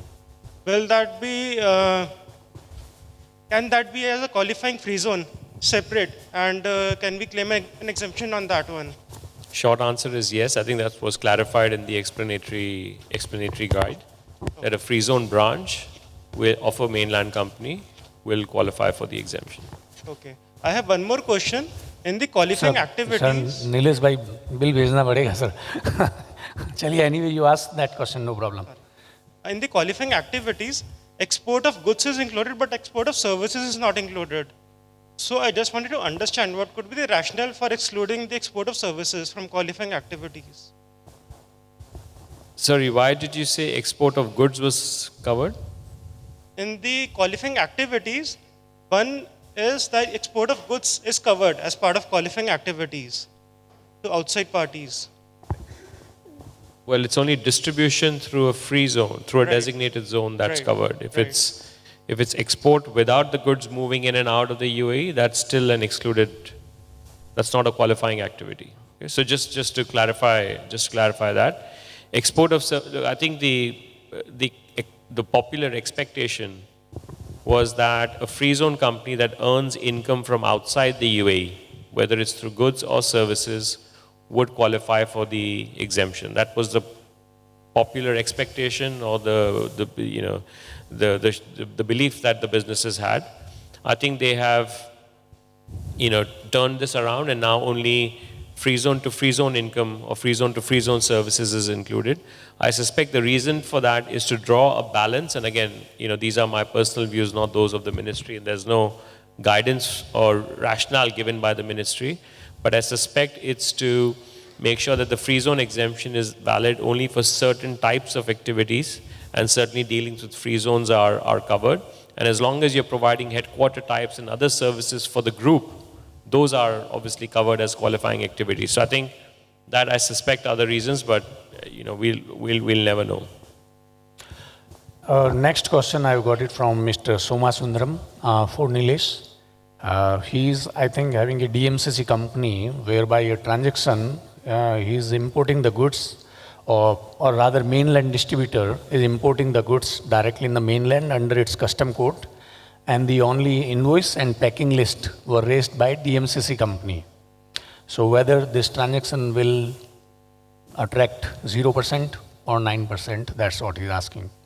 I think it's not entirely clear, I think is the answer, because the DMCC company itself is not operating in a designated zone. That's number one. However, if the goods are coming into the mainland, the customs UAE mainland customer is clearing the goods under his importer's record, and the goods are moving in through a designated zone. Yeah.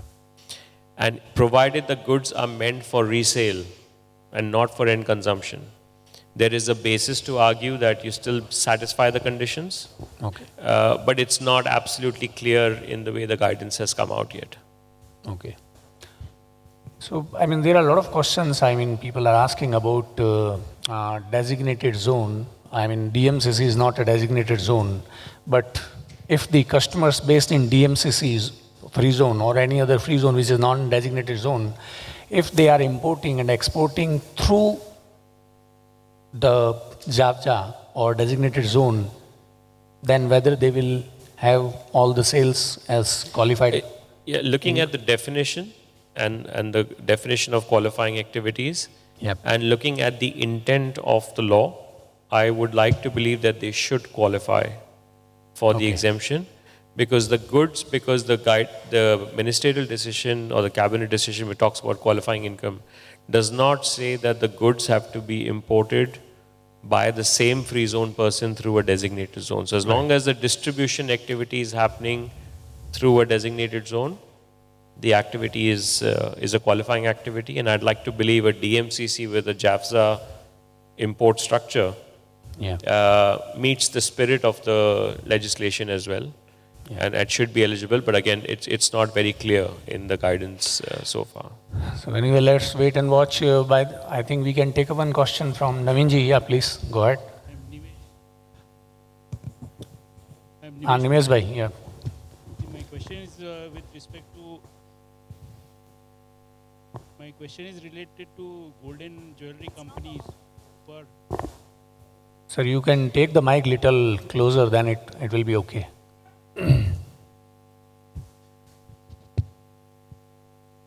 Hello? Hello? Or otherwise you can take this mic. Rishi. No. Sanjay. No, I am Nimesh speaking. This is regard to the gold and jewelry companies who are dealing in jewelry as well as, dealing in gold in bulk. What is the method of value, method of closing stock they will have to adopt? Is it cost to market value, whichever is lower, or at the market value?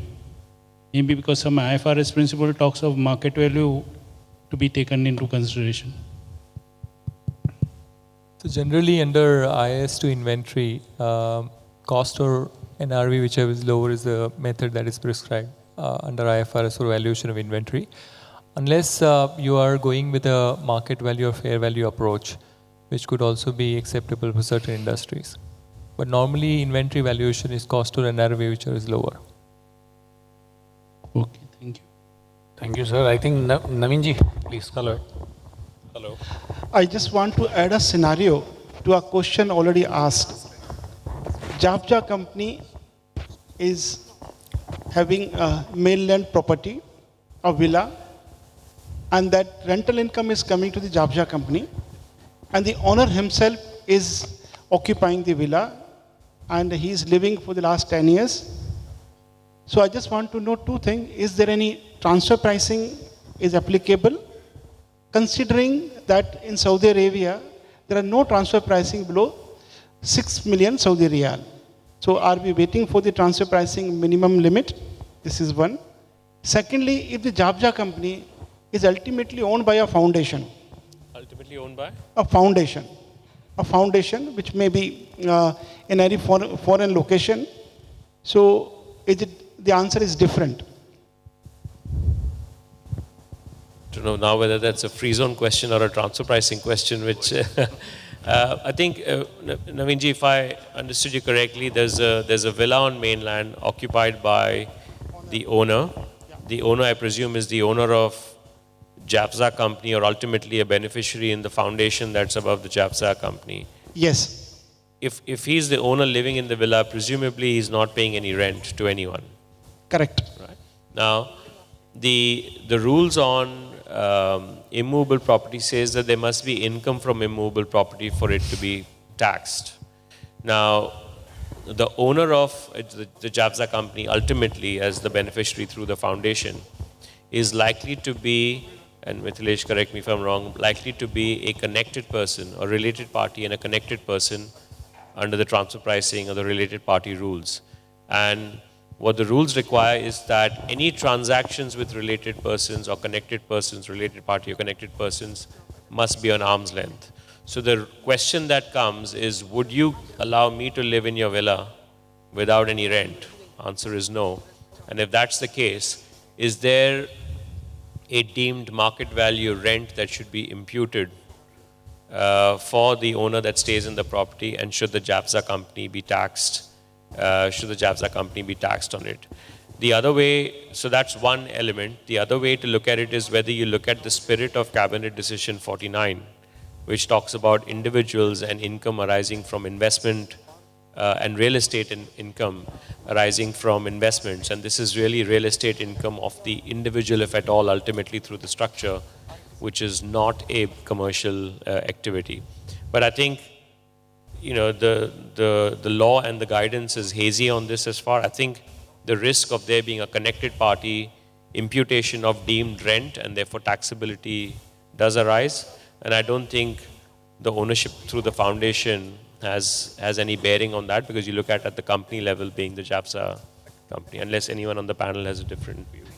Hello. I don't have a different view, but maybe can I just add that this is probably one for private clarification, because there is also an argument that the owner is receiving a non-cash benefit from the employer as such, because he is the owner. So in most countries, a non-cash benefit is taxable. Here there is no tax benefit.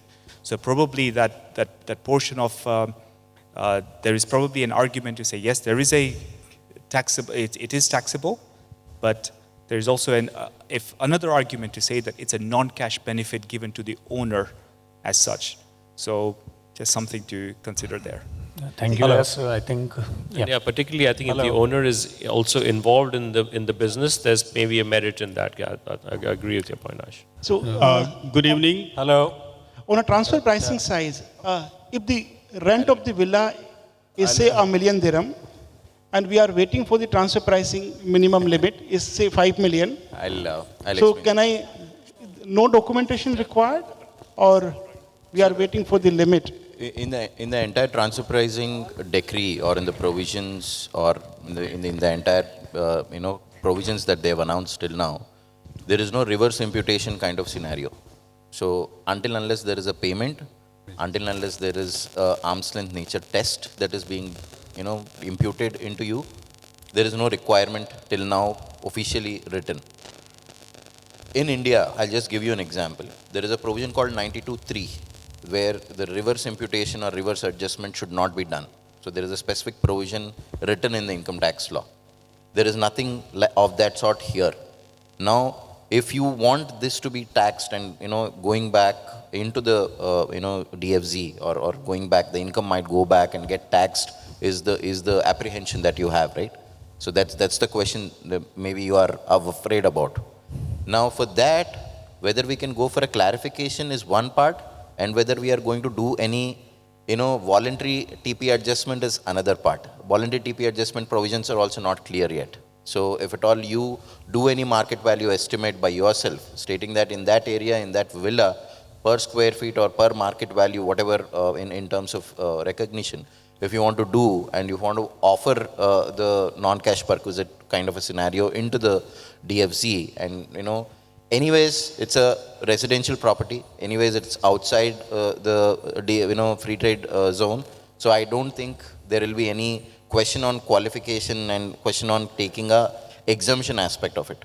It will be taxable, but whether you will be able to do it on a voluntary TP adjustment basis or on a market value basis or on a reverse imputation basis is not clear in the law. So it's better to go for a clarification or keep quiet till the FTA authorities come to you. So it's not going to come very clearly, because it's a very fact-specific thing. With the permission of the chairman, can I ask a small question? Very one-liner. In the participation exemption, they say 5%. Is it only for the legal shareholders or beneficials or both?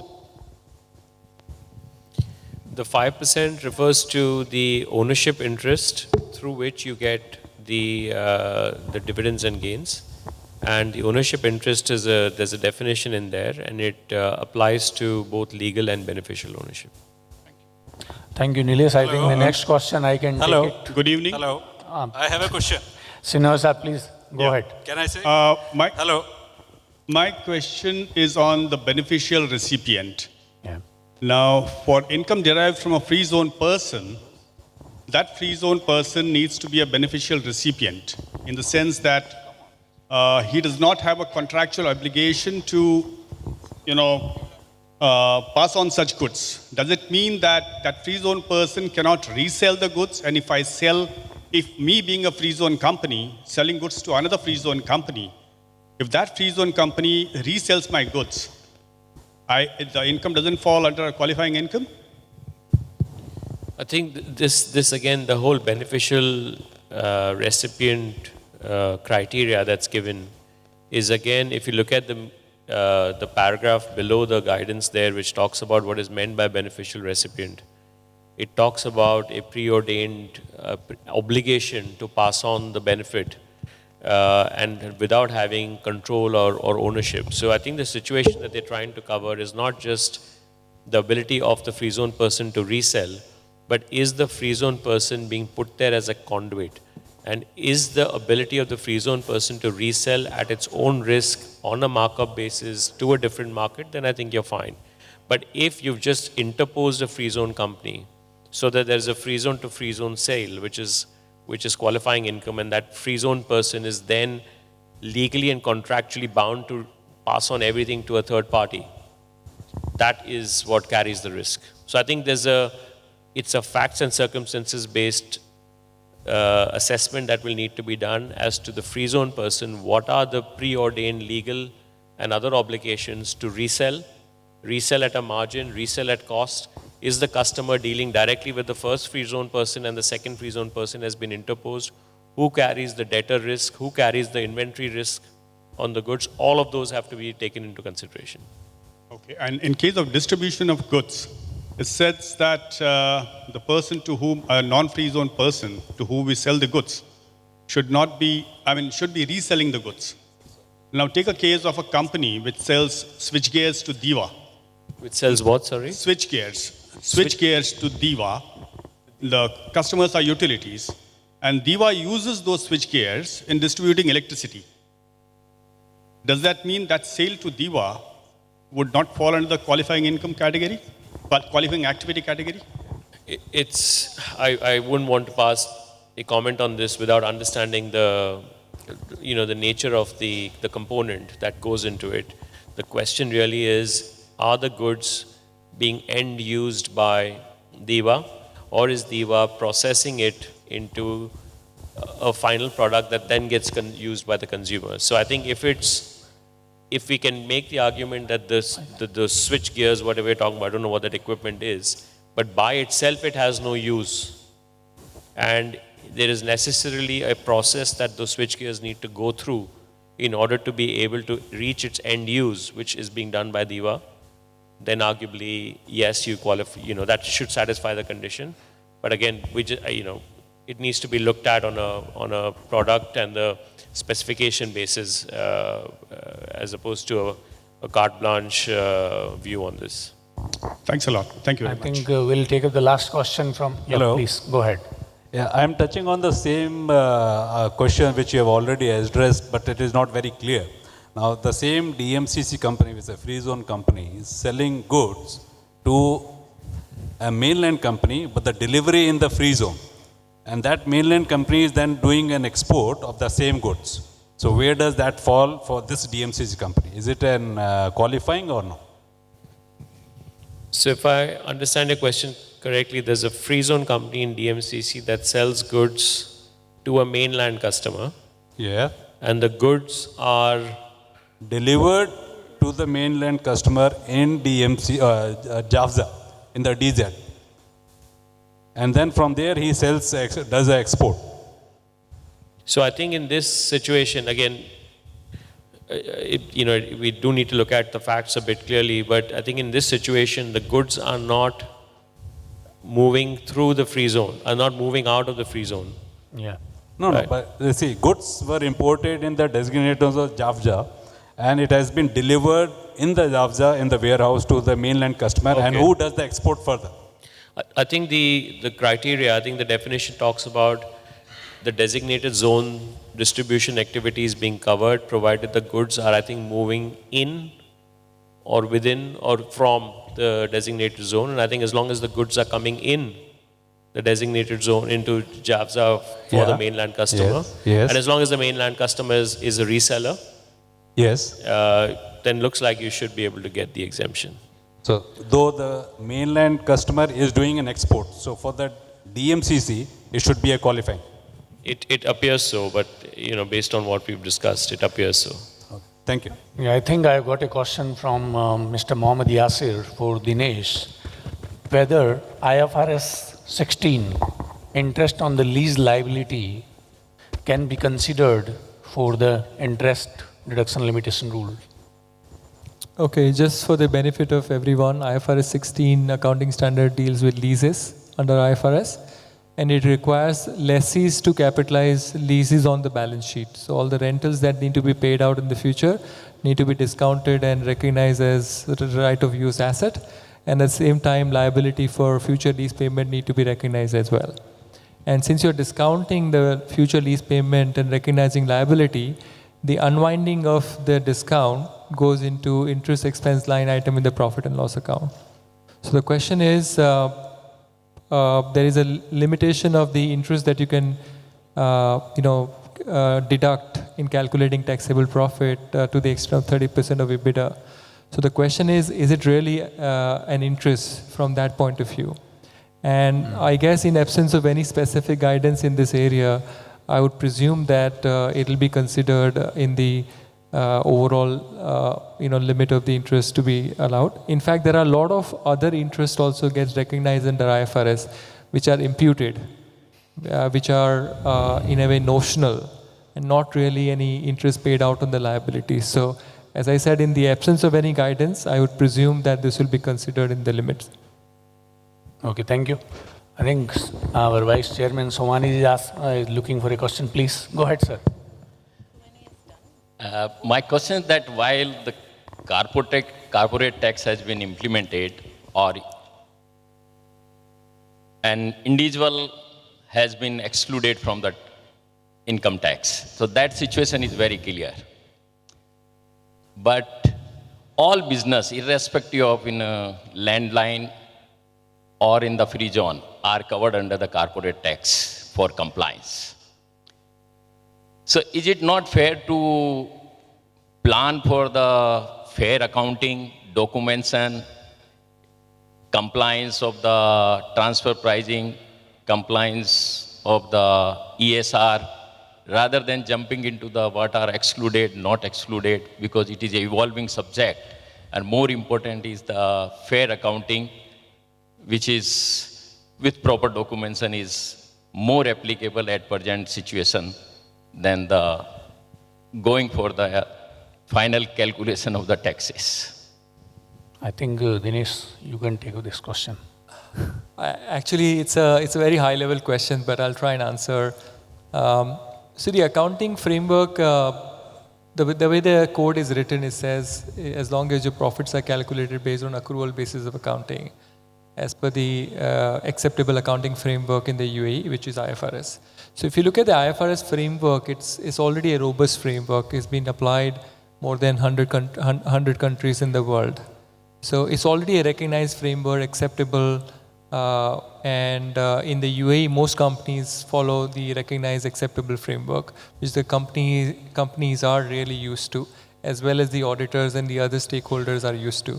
So as long as that basis is right, and as long as the basis is consistently adopted, I think it's fair that the starting point and calculation is based on that framework. I think in your presentation, this question will be answered in detail. Little more in detail, and hopefully it'll make it more explicit to you. There is one question from our member Janak to Mithilesh. There is a sole establishment. Property is an individual name. Be ready for the complicated question because it's coming from Janak. And rent invoice is raised by the sole establishment. Rent is collected in individual name.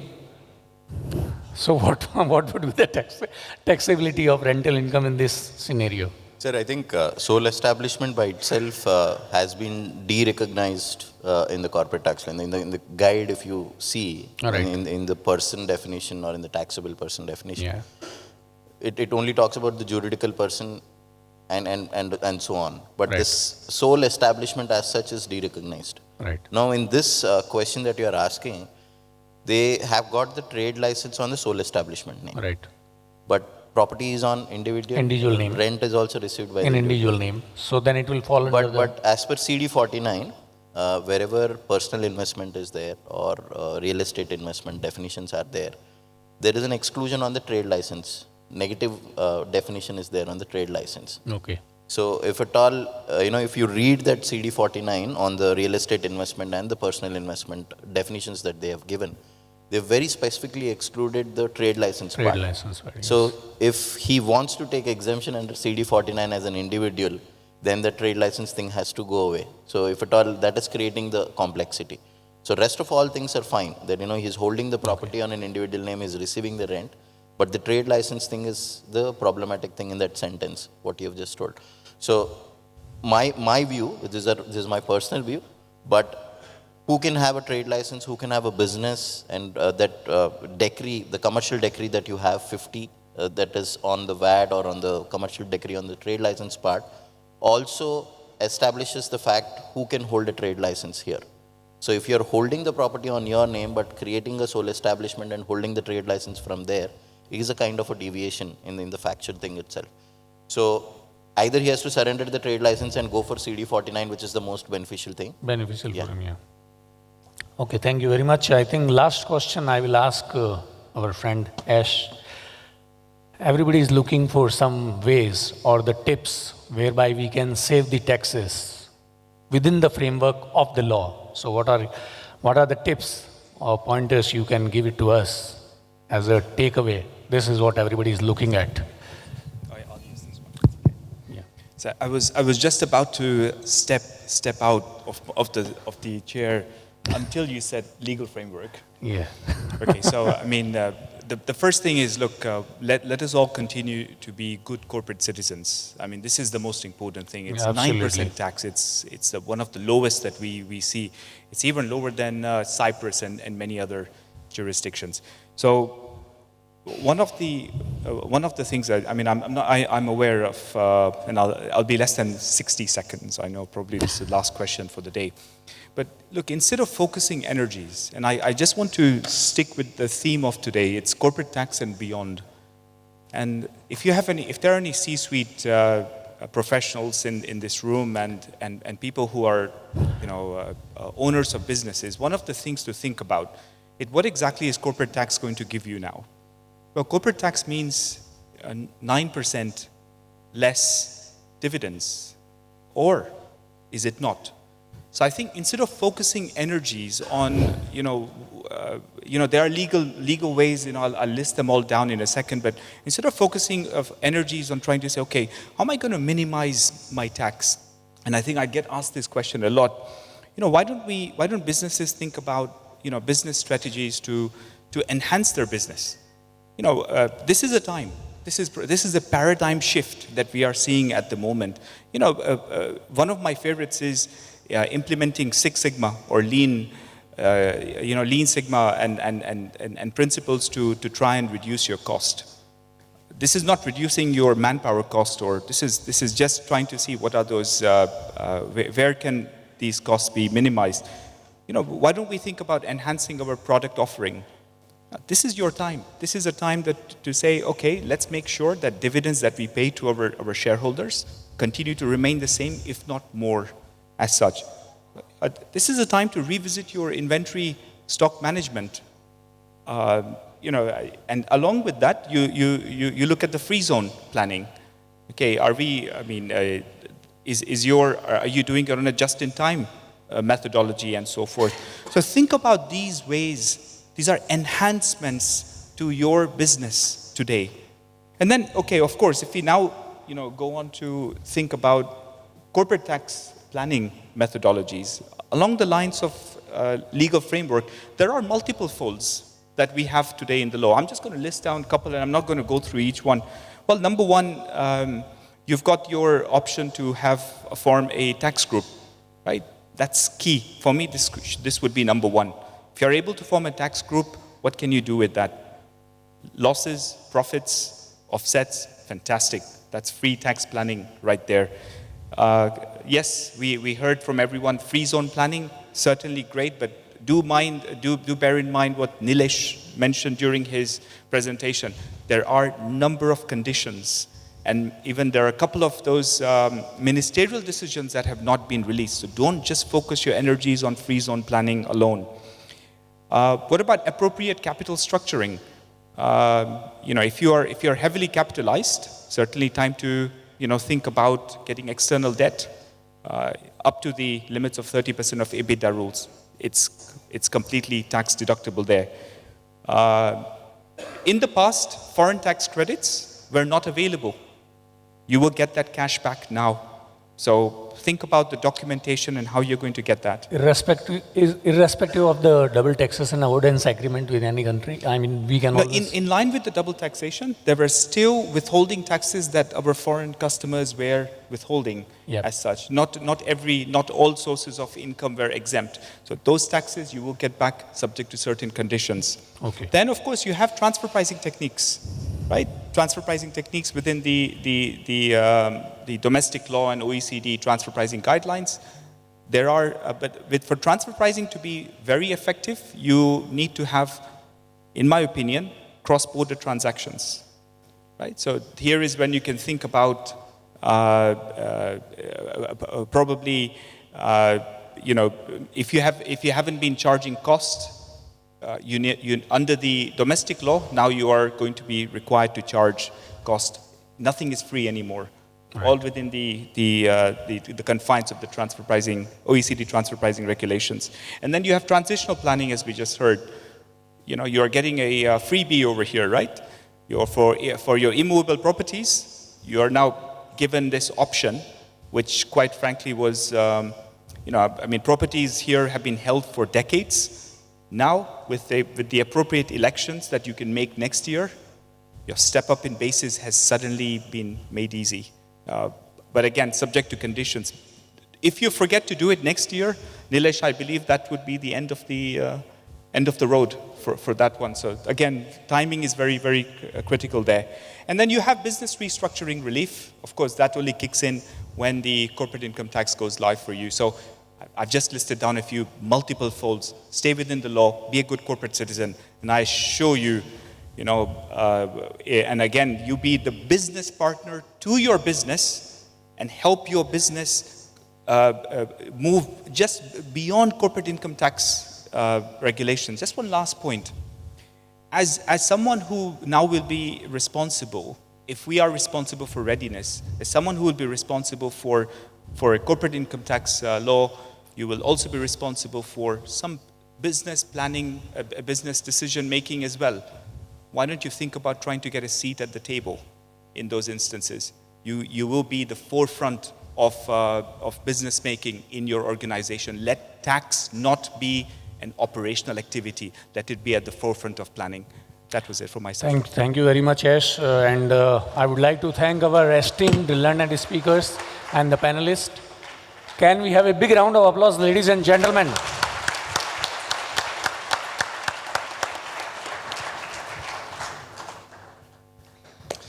Right, thank you very much, panelists and the chairman, moderator, for such an enlightening session. I'm sure we all have a lot of questions, but the problem or the irony of taking a panel discussion in the middle is that time is pressing and we have very interesting two topics after this to cover a lot of the questions which you have in mind. So please wait for your questions. There'll be a lot of good presentations to answer those for you. So thank you very much, panelists and the moderator. So you can please take your seats. Big round of applause. So if I touch the chair now, I'm sure it will give me a shock because so much energy was out there.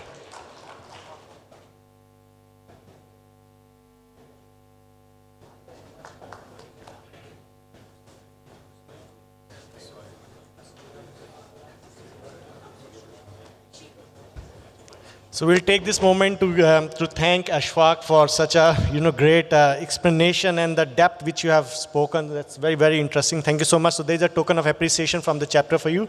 So can we have chairman, vice chairman on the stage to give the hand? Also Samir Popat, if you can join for handing over the memento.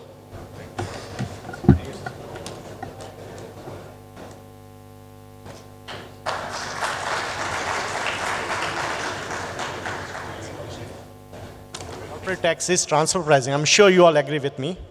In layman terms, it means buying from related party at arm's length. But this particular concept actually goes beyond normal calculations in corporate tax. And also one of the complex issue with this is to understand the very rationale how to calculate those arm's length prices. I think this is at the very center stage of the corporate tax. So the next session is about that. Article 34 of law says, in determining taxable income, transactions and arrangements between related parties must meet the arm's length standard.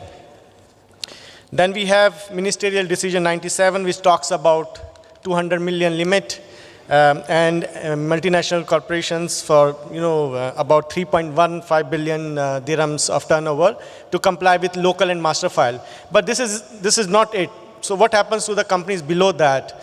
And then what kind of documentation is required, and how do you calculate the price? So there are a lot of questions. So to answer those questions and take up this topic, we have a very learned speaker with us, CA Mithilesh Reddy, who is going to talk to us about practical implementation and challenges in transfer pricing. So put your hand together with a big round of applause for CA Mithilesh to join us on the stage.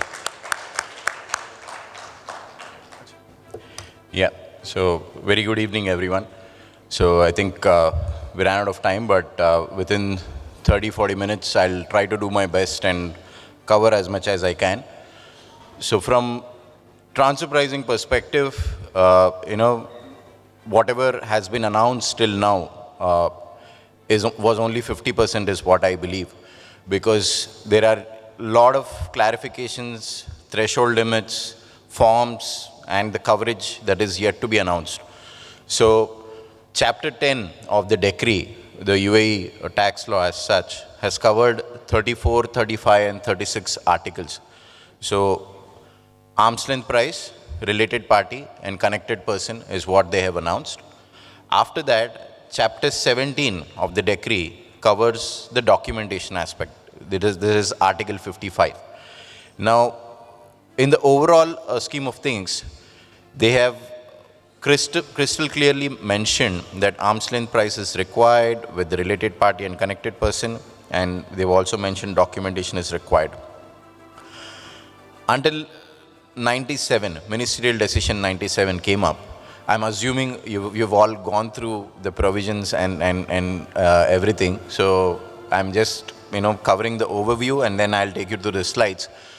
So until the Ministerial Decision 97 came up, they have specifically mentioned that tax neutral transactions will not be covered as part of the TP documentation. And they have specifically mentioned a threshold limit as well. Threshold limit in the sense 200 million AED for local file and master file, and 3.15 billion for the CBCR. So why the transfer pricing got introduced, and how the overall global evolution happened.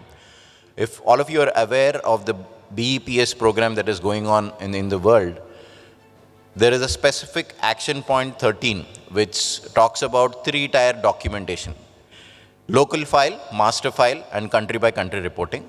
This was the preempt for disclosure requirement and justification of the related party transactions for the arm's length nature.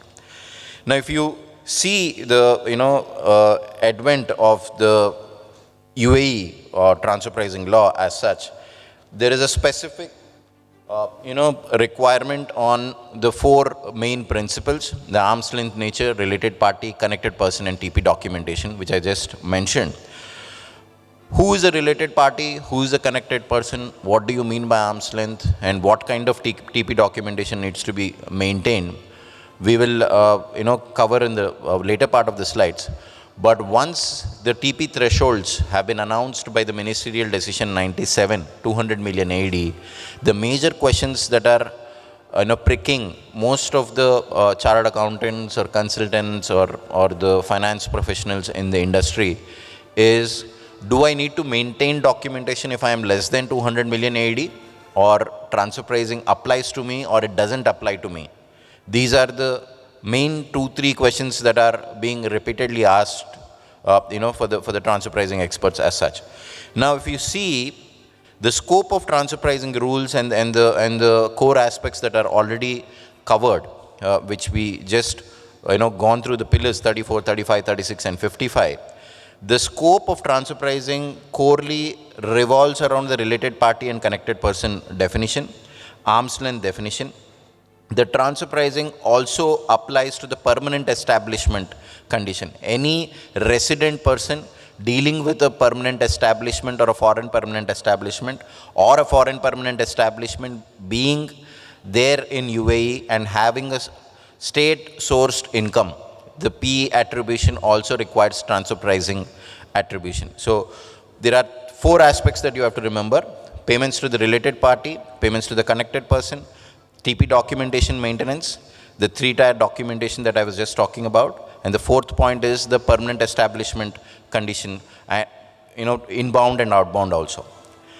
The scope of transfer pricing rules. Now coming to the compliance that I was just talking about, the disclosure form is the major requirement that is, not yet announced in terms of the form or the threshold.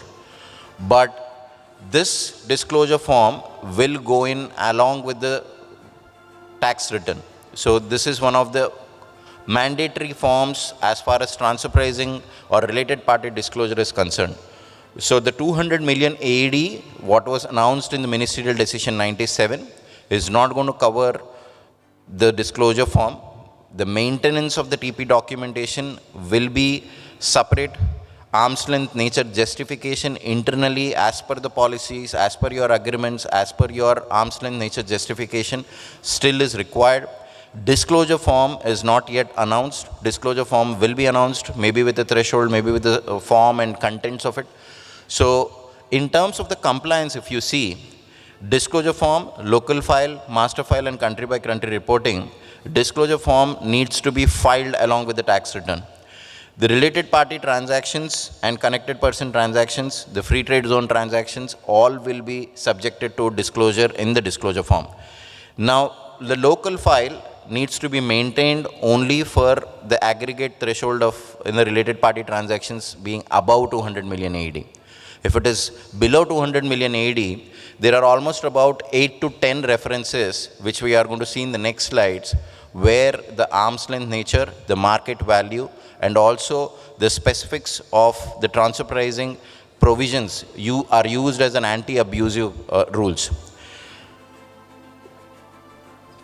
The transfer pricing references, if you can see, so 34, 35, 36 and 55 are clear for you. I'm just reading from the left hand side of your screen. But from the ministerial decisions 97 and also the cabinet decision 44, which was announced long back for the CBCR, these are the main references of transfer pricing in the UAE corporate tax law decree as of now.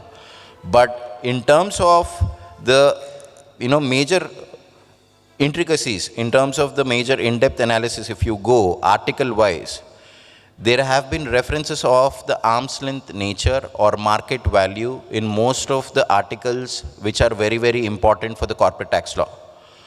These are Article 18(1)(d), which is specifying the qualified free zone definition, which requires the arm's length nature justification in terms of the related party transactions, in terms of its market value, in terms of the arm's length nature, and also requirement for maintenance of the TP documentation.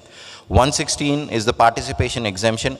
The dividends that are getting announced, the corporate tax guide specifically mentions the dividends getting announced should explicitly be maintained on arm's length nature. So even 116 read with the exposure or the detailed guidance note that they have given makes a reference to the arm's length nature.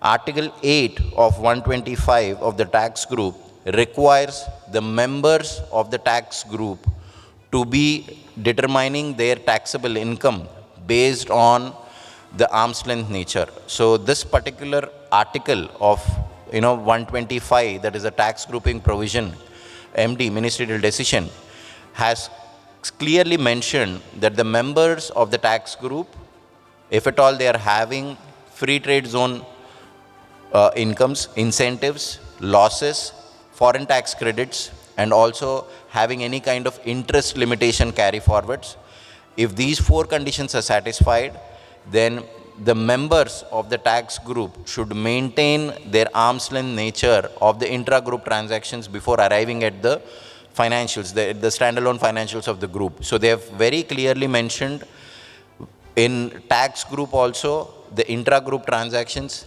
where all the arm's length nature will come into picture. So I am trying to explain you the transfer pricing implication in terms of the regular TP related party, connected person, TP documentation, but also in the corporate tax concepts of the tax group, in the qualifying free trade zone, there are references of this arm's length nature, which will be very, very important for the internal documentation or audit standpoint. Now, I've covered the PE, foreign PE perspective, which says that any income of the foreign permanent establishment in UAE, it may be, it may be a service PE, it may be a fixed place PE, or is a real estate PE. The permanent establishment attribution of income and the offerings of tax in UAE will be depending upon the transfer pricing analysis that the permanent establishment would have to do in terms of the attribution of the global income. So the foreign permanent establishment in UAE has to attribute it based on the transfer pricing requirements. Payments to the connected person, we will cover. That is the common aspect and the most repeatedly asked question on how will you justify the connected person payment also I'll try to cover. In terms of the general anti-abuse rules also, the arm's length nature and market value references are used. And the most important thing is the transitional rule, 61.2. This particular rule, read with the ministerial decision 120, also has reference to the opening balances of 1st January 24. So the opening balances of the 1st January 24 balance sheet have to have all the transactions at arm's length nature with the related party. So they have made sure that before advent of any of the first tax periods or from 1st January 24 itself, the opening balances are required to be at arm's length. So tax group has a reference of arm's length and transfer pricing. Transitional rules have this reference. Foreign permanent establishment has this reference. Qualifying free trade zone also has this reference. So what I'm trying to say is not just ministerial decision 97, which gives you a threshold and uske niche jo bhi hai, transfer pricing nahi hai, is the general presumption. But the articles, if you read carefully, have references of arm's length nature, market value, and the specificalities of transfer pricing, which are very specifically mentioned. So all these references have to be taken into consideration. You have to draw your transfer pricing policies. You have to have your documentation on intercompany or with related party. You have to have your benchmarking studies established, and you have to justify and keep. If at all the foreign tax authority is coming and questioning, there will be a question on the related party, definitely. And in terms of the questioning, there are references in the corporate tax guide also that all the information in relation to the related party transactions has to be submitted to the foreign tax authorities. So what I'm trying to tell you is that, it's not just ministerial decision 97 and anything above 200 million AED is not just transfer pricing. There are almost around 8 to 10 references which are questioning transfer pricing and the related party transactions within the corporate tax law. Now, reference to the market value, there are a lot of provisions in terms of the business restructuring relief, in terms of the transitional provisions, in terms of qualifying tax groups where any of the acquisitions is happening. The market value references, which talks about the open fair market value, and also has a reference of the arm's length pricing. So at a specific market value definition in the explanatory guide, they have very clearly cross-referred market value with arm's length. Now, there is a specific method in transfer pricing. It is called other method. It's transfer pricing method 6, which specifically talks about valuation reports being taken as a justification for the purpose of arm's length documentation. So if any kind of market value or open market, fair market value pricing needs to be considered, and if you are getting any valuations done, that may be shares, that may be real estate, that may be an open market bidding perspective, intellectual property, it might be, anything. If the valuation report is there, and if you are to justify that particular transaction, then other method will be the reference for this market value. So the market value references, if you can see on the screen, there are almost around 8 to 9 references which are cross-referred back in the explanatory guide as an arm's length. So what I'm trying to say is that arm's length reference and market value reference have to be read together, and transfer pricing applies even in all these scenarios which are business restructuring, reliefs, qualifying groups, tax groups, and also the adjustments pertaining to the immovable property in the transitional rules. These are the relevant references of the TP documentation and the related party connected persons, which we have already covered. But the most important thing that needs to be understood, additional point is, there is a specific ministerial decision called 82, which talks about the audit perspective. The audit requirement is there for two types of, clauses, two types of SECs as such. One is crossing 50 million revenue threshold, the other is a qualifying free zone person. Whoever is a qualified free zone person, for him the audit is mandatory. Once the auditor is onboarded, once the auditor is reviewing your financials, he will definitely question the related party transaction. He'll definitely question the arm's length nature. How are you justifying? How did you arrive at the price? What kind of documentation you have maintained? What is going to happen? So please evaluate that perspective in terms of the qualifying free zone person audit also. Don't just go by the 200 million threshold. Now coming to the 50 million threshold also, wherever there is an audit mandate, and say suppose a big four or any tier 1, tier 2 firm is coming into picture for 50 million kind of a client, they will definitely have the related party disclosure as per IFRS 24, IAS 24 or SME 24, whatever the related party or the transaction disclosure is concerned. There is a specific aspect on significant influence. It's not just 50% threshold, which is covering the related party definition, but it is a significant influence also, which plays a major role in most of the disclosures of the related party. As per IFRS, wherever there is a significant influence and wherever there is an interdependency between two related parties and they are operating out of each other without any ownership management control also, then the disclosure for the related party transaction is mandated. So if that particular related party is disclosed in the IFRS financials in the related party schedule, will you consider that as part of the tax calculation or arm's length nature or not, is a major question that most of you are going to experience in the near future. So what I'm trying to enlighten you, or what I'm trying to pose at you as a question is, don't just go by the 200 million threshold. Evaluate and understand the various references of arm's length, market value, audit requirements, qualifying free zones persons, and all these conditions that are there and the threshold limits that are specified. And TP applicability has to be stringently reviewed from an internal perspective and documentation perspective is concerned. We will worry about the compliance later, that 200 million threshold, local file or master file, whatever needs to be done.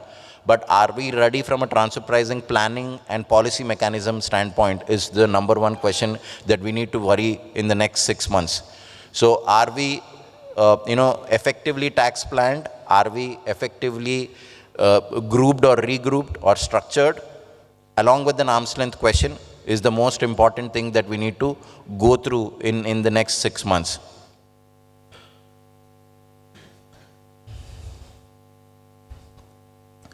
So mostly in terms of the transfer pricing life cycle as such, I will try to cover this particular slide, which is very important. The transfer pricing structuring and benchmarking will be the major first step. So what are the related party transactions, identifying them, collating the documentation, doing the benchmarking study, documenting the intercompany agreement, related party policy, and having that entire documentation ready in terms of structuring and benchmarking is the first step.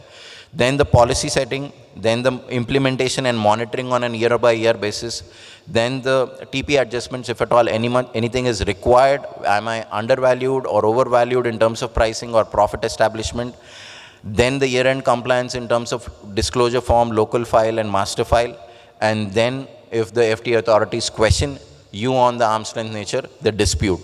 So the life cycle of transfer pricing is very important for you to understand, and it is very important that we do the first step correctly.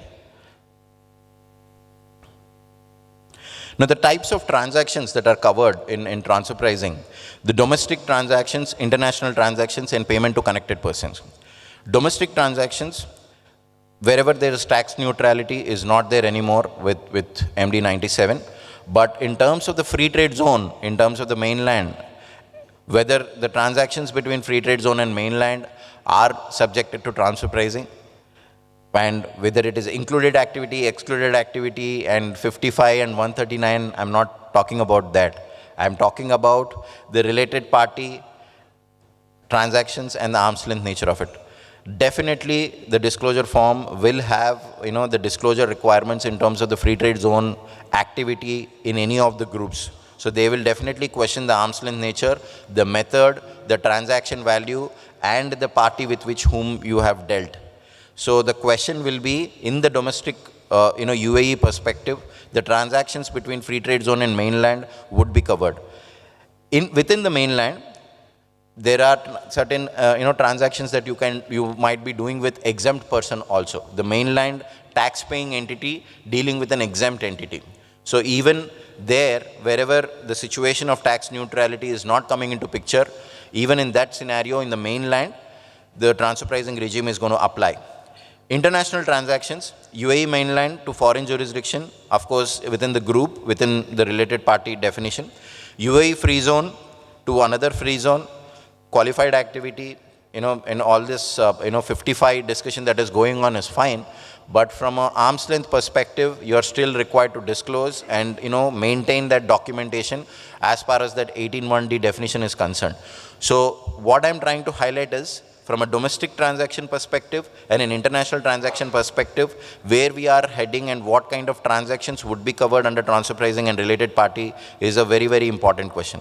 As far as connected person is concerned, the owner, manager, director, relative of any of these KMPs are also subjected to, and all the payments that are being made to the connected person of these, stature or the definition perspective, all the key managerial persons, the owner, manager, director, and the relative of these particular KMPs is subjected to transfer pricing as per the Article 36.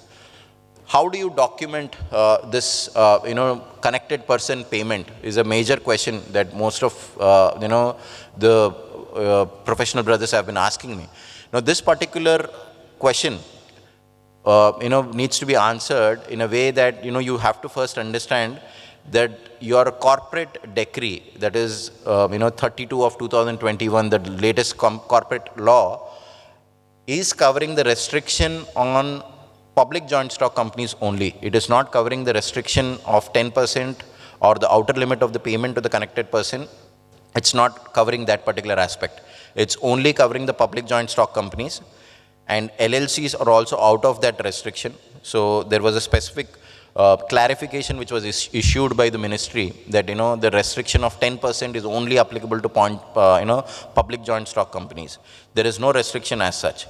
But the payments that are being made to these connected persons needs to be benchmarked or needs to be documented in such a way that all the value addition, the qualification, experience, scope of activity, the engagement letter that you are having with the key managerial person, the kind of activities that he is doing, the need benefit test that needs to be performed, and all the relevant documentation that needs to be in place to justify the payments that are going to these connected persons needs to be in place. Moreover, I've also done, a few studies where for specific industries, what kind of pay scale for 10-year experience, 12-year experience, 15-year-old experienced person is drawing as a managerial remuneration. So in these aspects, if you see, the quantification from a fair and open market value along with the scope documentation and the value addition documentation, both have to be combined and presented or maintained in the local file or in the internal transfer pricing documentation that you need to do as part of this Article 36. So I will, we will soon roll out an article, and it will be placed in the next sessions also for the payments to the connected person specifically. What are the things that are required to be maintained? Now, the types of related party transactions in terms of goods, in terms of purchase, sale, or in terms of the distribution activity, services, tangible, intangible, insurance payments, reimbursements, intra-group services, financing arrangements, business restructuring, Of course, transactions with connected persons and owners, and transactions with mainland entities and free trade zones. So within your groups or within the clients that you are dealing with, if this checklist is maintained and if it can be populated in a correct way, we will have all the relevant transfer pricing transactions be disclosed properly, and the arm's length nature of this can be established at a later point of time. First, the checklist or the highlighting of the transactions needs to happen. So these are the various types of transactions that are required to be benchmarked or disclosed in any of the group that we are working for. The related party transaction definition as such: 50% ownership, management, control, direct or indirect, from an individual perspective or jurisdictional perspective is what is required. So the point that we need to establish is, from a related party standpoint, the direct and indirect relationships are very, very important. In terms of the related party definition, it goes till the 4th degree of kinship also. So this 4th degree of kinship is the great granddaughter or great grandson kind of the definition that they have given. But the 50% direct and indirect control in the ownership, management and control aspect is what needs to be done. The major thing that got missed out in the related party definition is the significant influence definition. In most of the global transfer pricing regimes, they have specifically defined what are the indirect ways of entering into a related party definition. But in UAE, the significant influence definition is missing as such. So that interdependency transactions of distribution, where I'm not owning more than 50%, but entire sale and purchase is being dependent on each other. I'm not holding more than 50%, but I'm using their IP to produce something here in UAE. I'm not holding more than 50%, but my entire directorship and sale and purchase values are controlled by some entity in India. So these kind of significant influence definitions got missed out in the related party, which we need to be very careful, but that will be covered in the IFRS related party schedules tomorrow.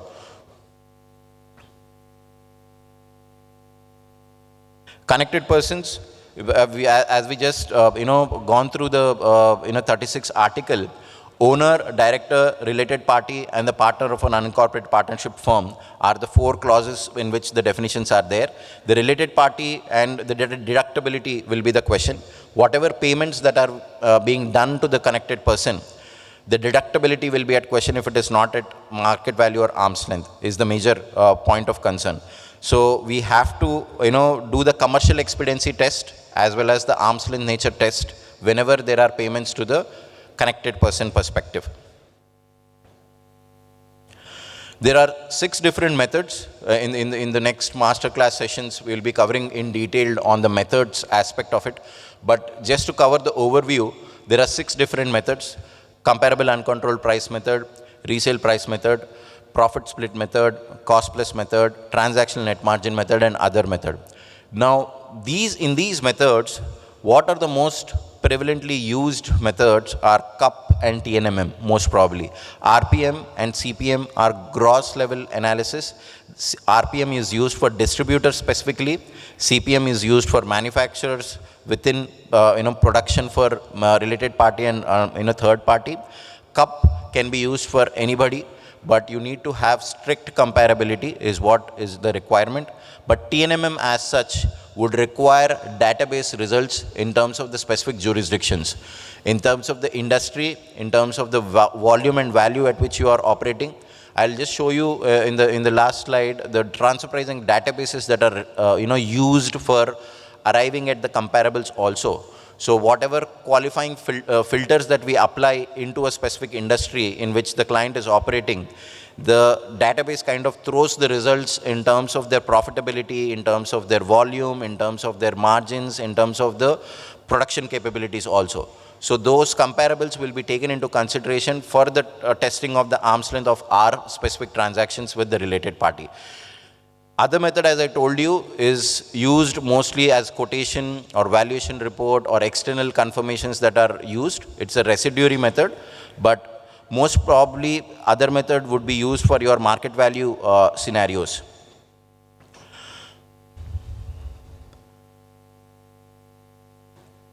So in terms of the disclosure form contents, this is very important. In terms of the disclosure form contents, the major disclosure requirements would be with the type of related party that you are dealing with, the value at which you are dealing with, how do you want to justify that, what kind of method you have used, and what is the documentation that you have maintained or not.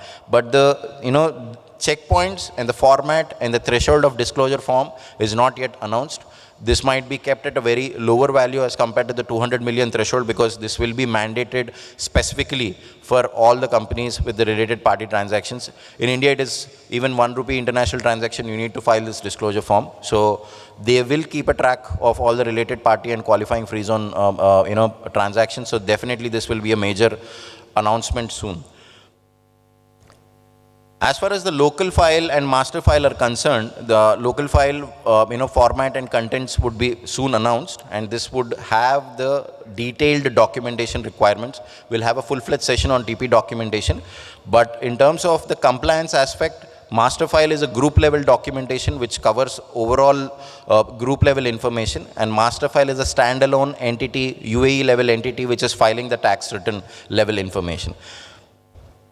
These are the common practical litigation issues that will arise in transfer pricing, mostly around intra-group services, reimbursement transactions, royalty payments, and internal versus external comparables, the intercompany balance receivables and credit periods, value chain analysis, and pass-through cost and attribution studies. So if you can look at these, you will be able to correlate some of the transactions that are there in your group as well. What kind of litigation evolved globally, and what kind of documentation and what kind of margins needs to be maintained, and the documentation that needs to be maintained is very important. So the kind of dispute in the particular industry, understanding that and preempting that right from day one is very important. So all the litigation issues in that particular industry in which you are looking at needs to be understood well. So in the interest of time, I'm just giving you the heads up on the litigation issues, but we will discuss in detail in the ongoing sessions wherever we meet again. In terms of the planning and implementation, most of it is part of the data collection at the moment, TP planning that needs to be done, implementation and compliance. Most of us are worried about compliance in terms of the master file, local file, 200 million threshold and all. But the first 3 phases, if it is not done properly internally, and if the documentation is not maintained internally, then it will be a havoc after 3 years or 2 years whenever FTA authorities are going to meet us.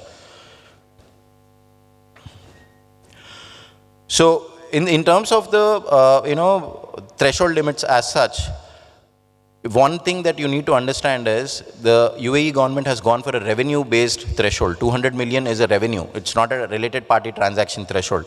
But if you see Saudi, they have gone for 6 million SAR, the transaction level kind of comparability. So the revenue threshold versus transaction threshold is very, very different.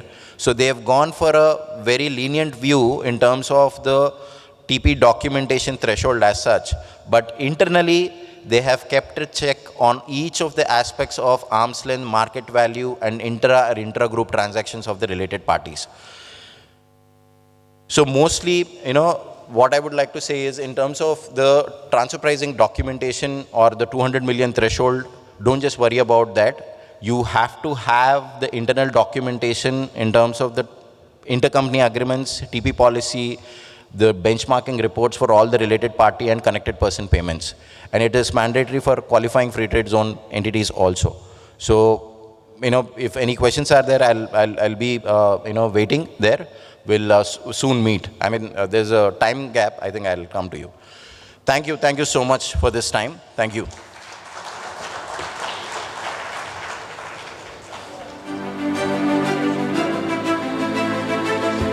Thank you, CM Mithilesh. The time is always pressing, and you have covered some of the very important slides, and transfer pricing is a subject which actually need a full day. So I do understand, and thank you so much for your time.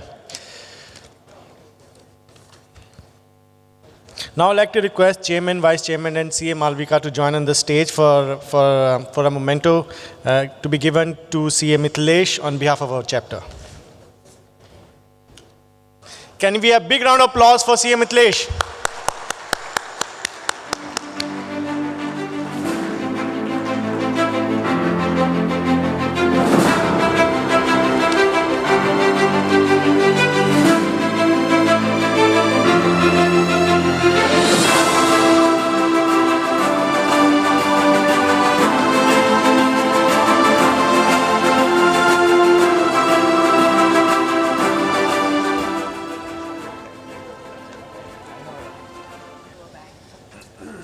Thank you, Mithilesh. That was a brilliant session. Now we come to the next interesting topic of the day, which is impact of corporate tax beyond tax calculations. As a sentence itself carries a lot of weight, I'm sure Dinesh ji will have a lot of things to share with us. And to take up this section, I now request CA Dinesh Jangi to please join me on the stage. So please welcome him with a big round of applause, please.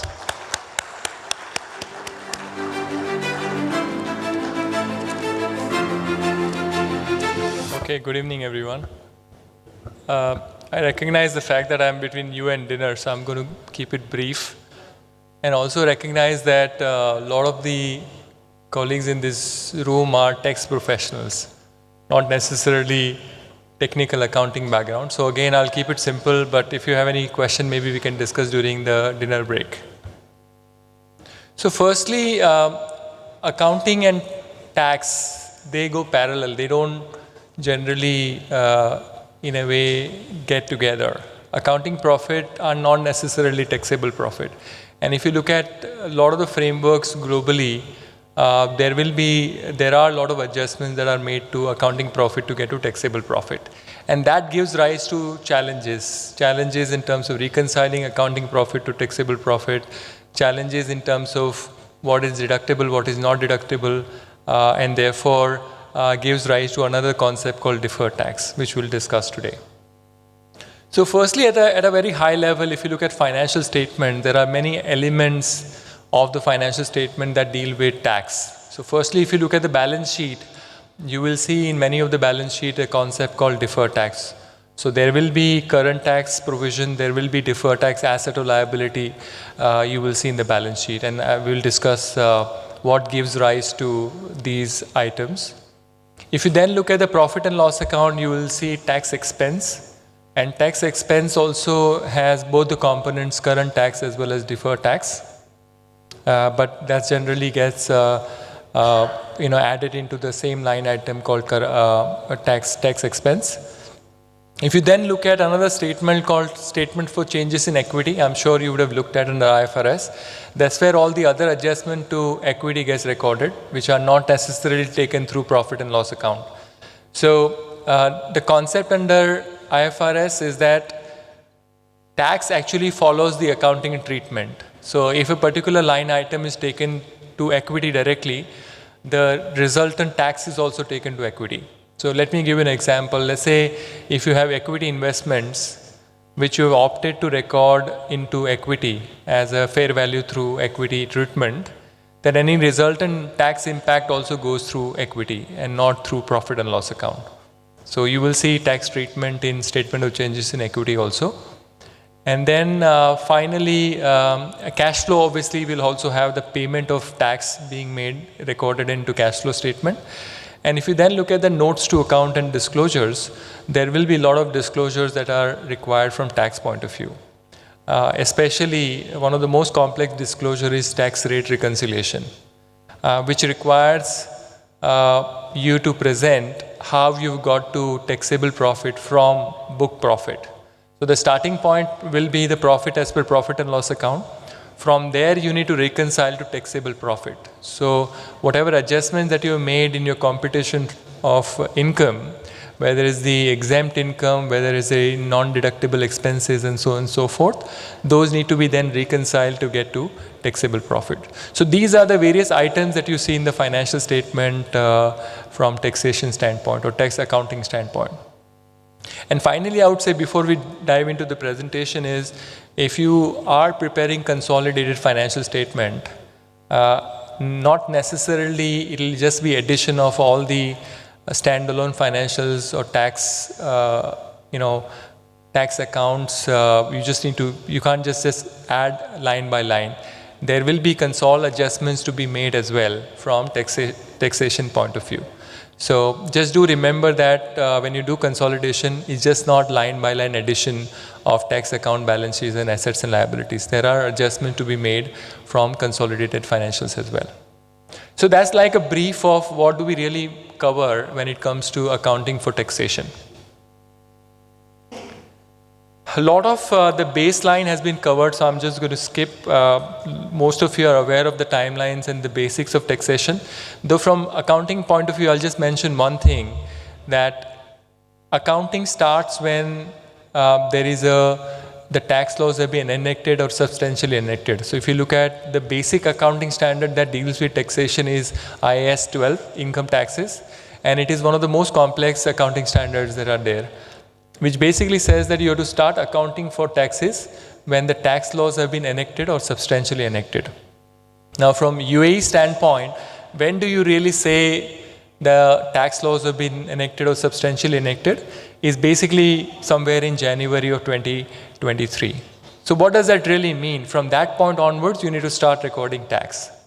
Now, good thing is that the tax law has clarified that the opening balance sheet from tax point of view is the closing balance sheet that you've drawn from accounting and financial reporting standpoint.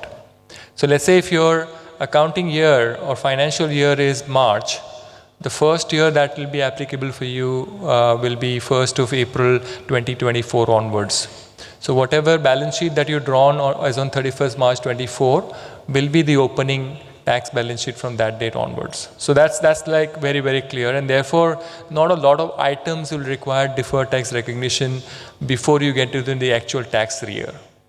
But though I'll just say that there are some other items that you need to worry about from consolidated financial standpoint, which may require deferred taxes to be recognized much before you get into the tax year. So if you're preparing consol financials, consol balance sheet, and if there are consolidation adjustments that you're making, you may have to recognize deferred tax assets stroke liability before even you get into the tax year.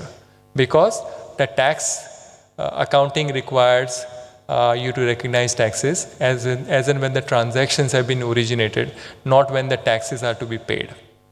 Right? The basic framework of taxation is that you have to record the tax treatment when the transactions are originated, not when the taxes are paid out. So let's say if you invest into equity shares of another company at let's say 100, and at the end of that period you make 20 of gain and you record the investment at 120, the tax will be paid out when you sell the investment. But on the gain of 20 that you made, you have to recognize deferred tax liability as well. Because the concept is we follow the accrual basis of accounting, and therefore if you're recording any gain in your financials, you have to start recording deferred tax liability also. Yeah? So that's like a baseline. I'll start into the key features again, not a lot relevant from accounting standpoint. You've gone through these key features, so I'm not going to repeat a lot of them. Now, what does accounting mean from taxation standpoint under IFRS? So there are various steps, basic steps that are required. First of all, you need to know what is in the scope of IAS 12 and what is not. So basic accounting framework under IFRS says the taxes that are linked to accounting profits or profits are within the scope of IAS 12. And hence, any other items which are not related to the accounting profits will be excluded from the standard. So for example, all the taxes related to employment are not part of the standard. They are part of a separate standard on employee benefits. If you have VAT and some of the other taxes that are linked to not profit but revenue, again not within the scope of the standard. So first step is to determine what is within the scope of the standard. And what is within the scope of the standard are all the taxes which are linked to profits in the business. Second step is recognize and measure current tax, which is simple. You basically take the accounting profit because, as I said at the beginning, under the UAE tax law, the starting point for calculating tax is your accounting profit, which is based on the accrual method of accounting and as per the recognized accounting framework, which is IFRS here. So you start with the accounting profit as per IFRS profit and loss account, and there are various adjustments you need to make, and we will dive into these adjustments very soon. And then you get to a current tax, which is 9% of your taxable profit. And that is what you record in the financial statement. So even though the taxes are to be paid out after 9 months of the tax year. So let's say if your financial year is a calendar year, and first accounting taxable year for you will be 2024 calendar year, So the tax will be paid out within 9 months of the end of the financial year, which is 31st December 24. But since we again follow accrual method of accounting, the tax calculation would need to be done when you close your financials, and provision of tax will have to be made as of 31st December 24 financials. Yeah. So whatever is the tax calculation, you recognize as a tax expense in the profit and loss account, and you recognize provision for tax in the balance sheet as a liability, which needs to be then paid out within 9 months when you file your tax return. Yeah, very simple. We have done it for many, many years. Step 3 is deferred tax. Again, what is deferred tax? Deferred tax is the transactions have been originated in the current year, but the tax treatment will be in the future. Okay? And I give you an example of a simple investment you made in the current year. You made a mark-to-market gain or a fair value gain, but that will be taxable when you actually sell the investment in the future, if that is the choice that you are opting for. And therefore, there is no impact on the current tax because tax is in the future, but you still need to recognize deferred tax liability also. So current tax is transactions have been originated in the current year and taxes are also paid in the current year. While deferred taxes, transactions have been originated in the current period, but tax are going to be paid in the future. That's like deferred tax. And then next step is determine where the other side of the impact will be. Current taxes are generally recorded in the profit and loss account. Deferred tax can be recorded in the profit and loss account or statement of changes in equity, depending on where the item has been recorded, the underlying item had been recorded. And finally, the disclosures. And disclosures are many, right from explicitly stating your accounting treatment, accounting policy for income taxes, and also explaining the reconciliation. And I explained to you the reconciliation of accounting profit to taxable profit, which is quite complex.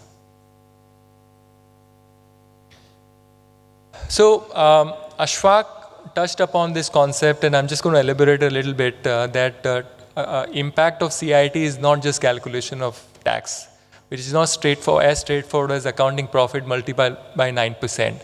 It's actually much beyond that. You need to first look at the accounting and reporting aspect, and which we'll touch upon a little bit in this presentation. You need to look at the IT systems. Basically, the chart of account and codes, you might have to create more GL codes in your chart of accounts. You might have to look at the consolidation. So if you're setting up a tax group, and if that is not same as your accounting or consolidation group, then that will require separate consolidation to be done as well for tax purposes, which will mean that is your IT systems are ready or not, that you need to figure out. Next is people. Not a lot of people are used to tax in this region. So firstly, we need to train the people. We need to make sure they understand taxation as well as accounting in this area. You might have to maybe look at hiring people who understand taxation as well. So again, there is a lot of impact on the people. Governance, though there has been VAT which has been implemented in this region, and now we are going to a direct taxation as well. So there will be, or there would have been some policies and processes and internal controls that have been set up.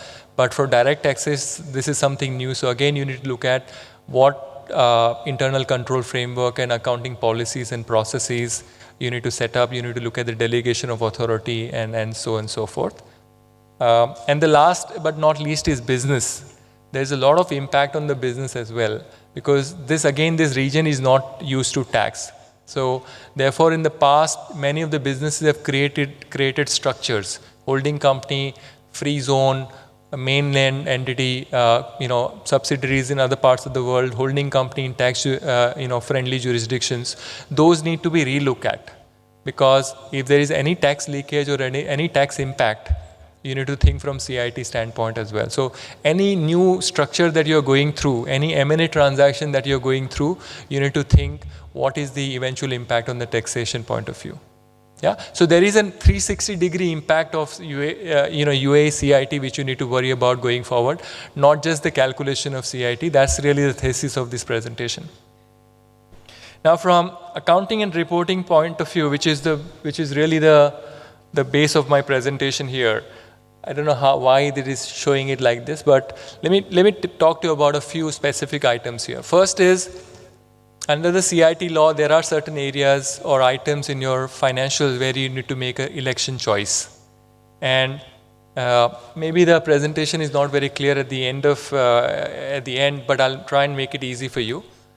There are many items which are recorded at fair value under IFRS, or there are things like property, plant and equipment on which you record impairment losses.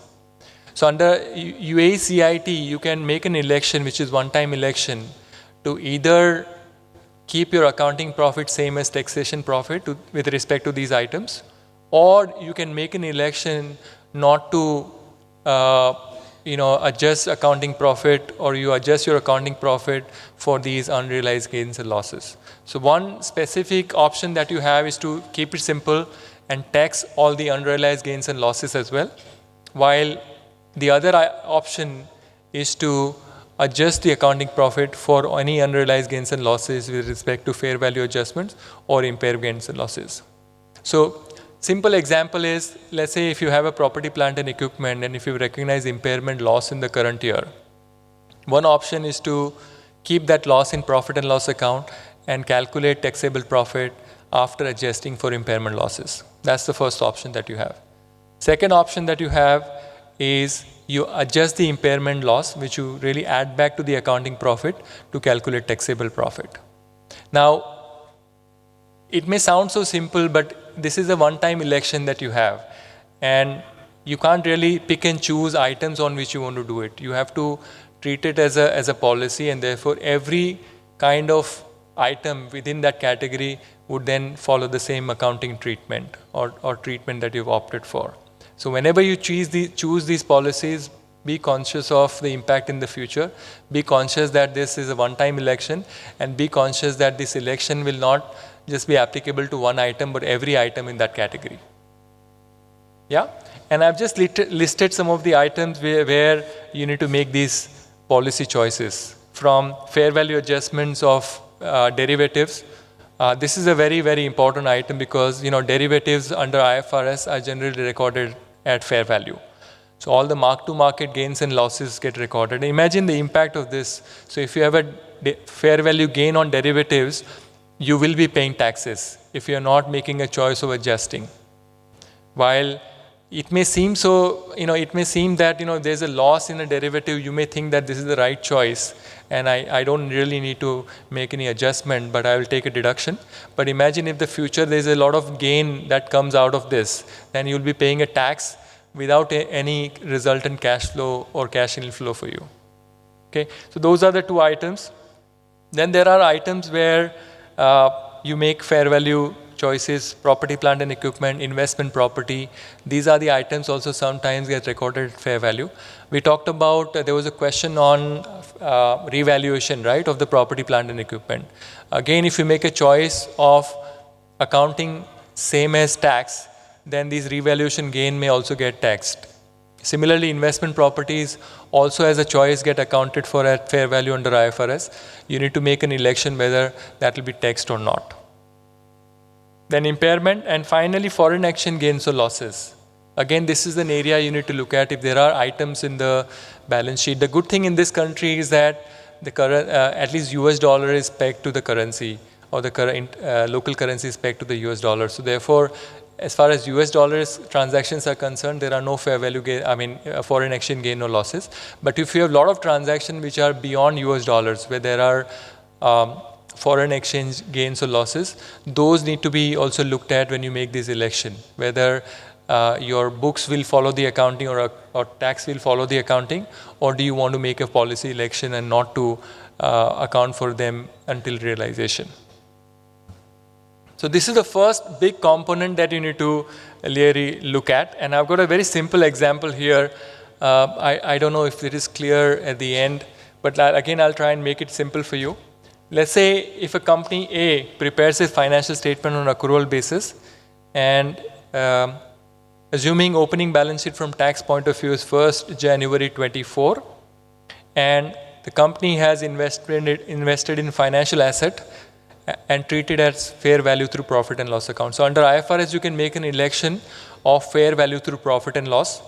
And if the cost of investment was, let's say, $100 million, and at the end of the first year, which is 31st December 2024, the financial asset fair value is 120.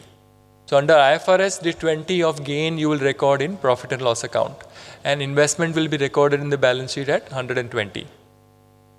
So first choice for you is to basically say that this 20 I will pay tax on because I don't want to make any changes to my accounting profit to get to taxable profit. The second choice is to say that I don't want to get taxed on unrealized gains. So therefore I'll adjust accounting profit. If you do that, then this 20 of gain will be recorded in the profit and loss account, but you will adjust that while calculating current tax. Okay? Since your current tax is not calculated on this 20 of gain, you will create a deferred tax liability on this 20.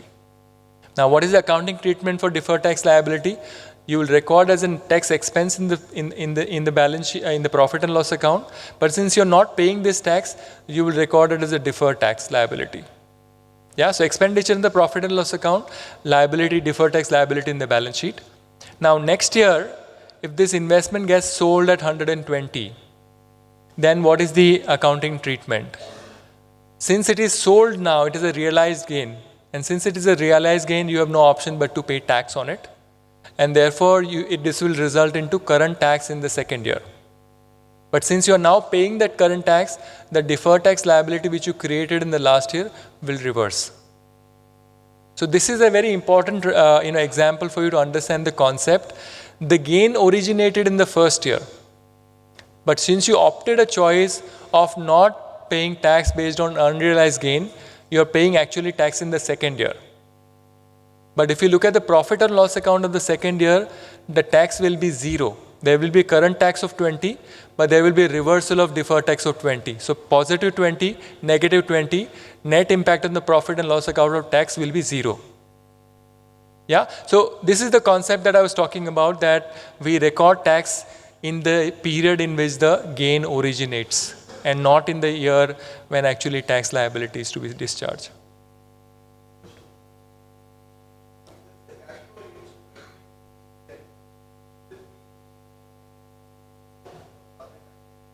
So I'm not very clear. Can you speak up?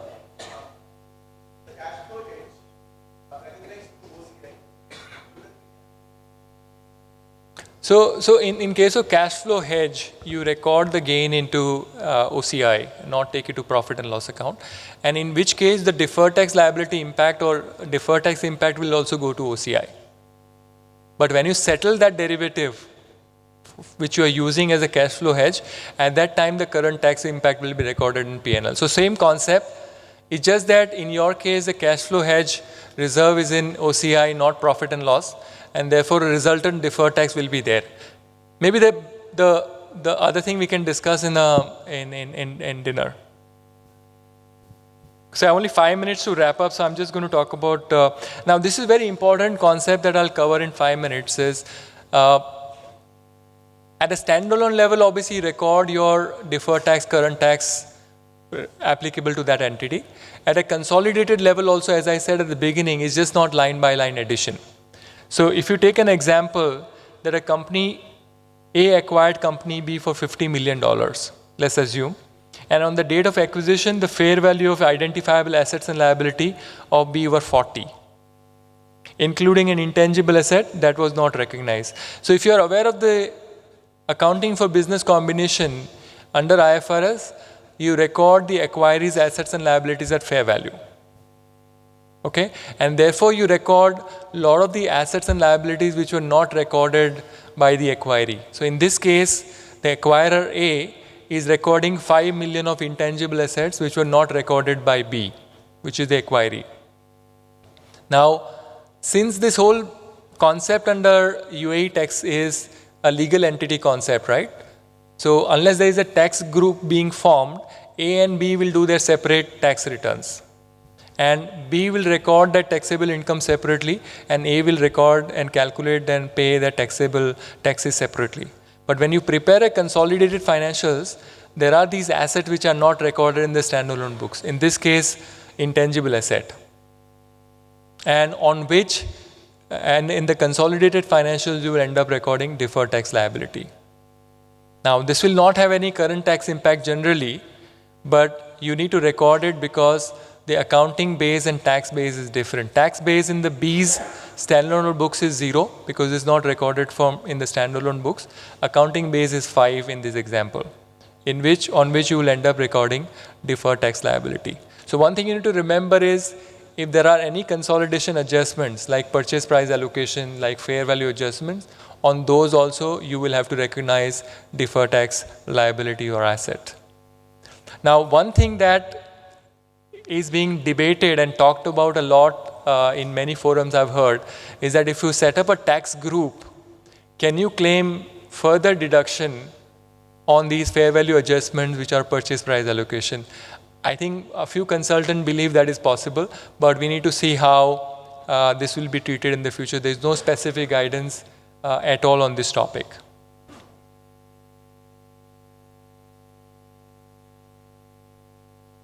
I'm just going to skip tax group for the moment.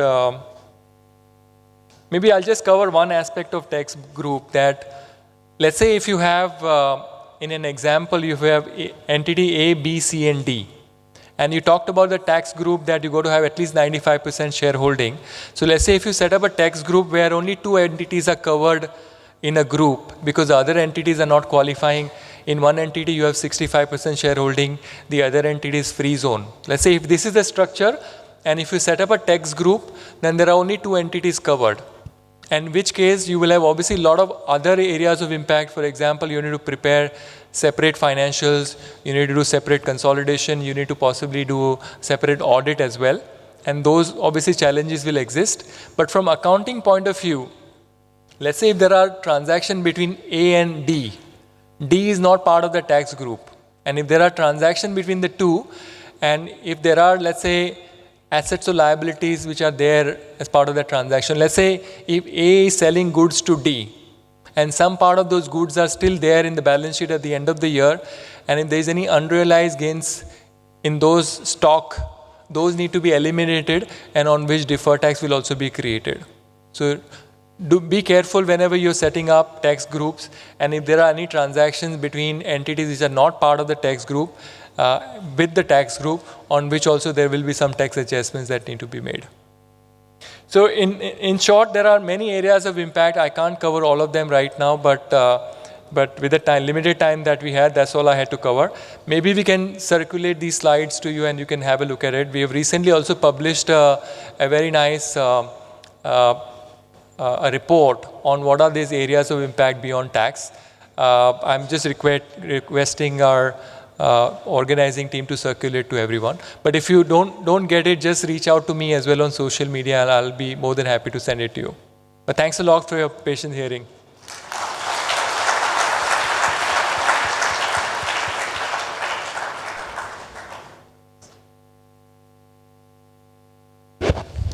Thank you, CA Dinesh, for enlightening us, and some of the topics, especially the last purchase price allocation, where the grouping from tax group and the other way to manage. So that was very interesting. I think your slides will definitely add a lot of value to all of us. So we look forward to receiving your slides. Now I'd like to request our chairman, vice chairman, CA Sanjay Gagrani and Nimish Makwana ji to please join me on the stage for giving a memento to CA Dinesh on behalf of our chapter. So big round of applause for CA Dinesh. Thank you so much.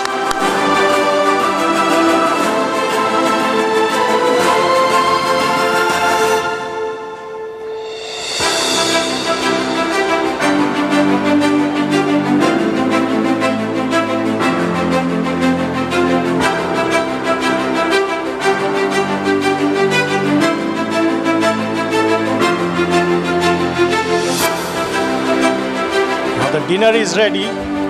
With that, we come to end of the day's engaging session on corporate tax and beyond.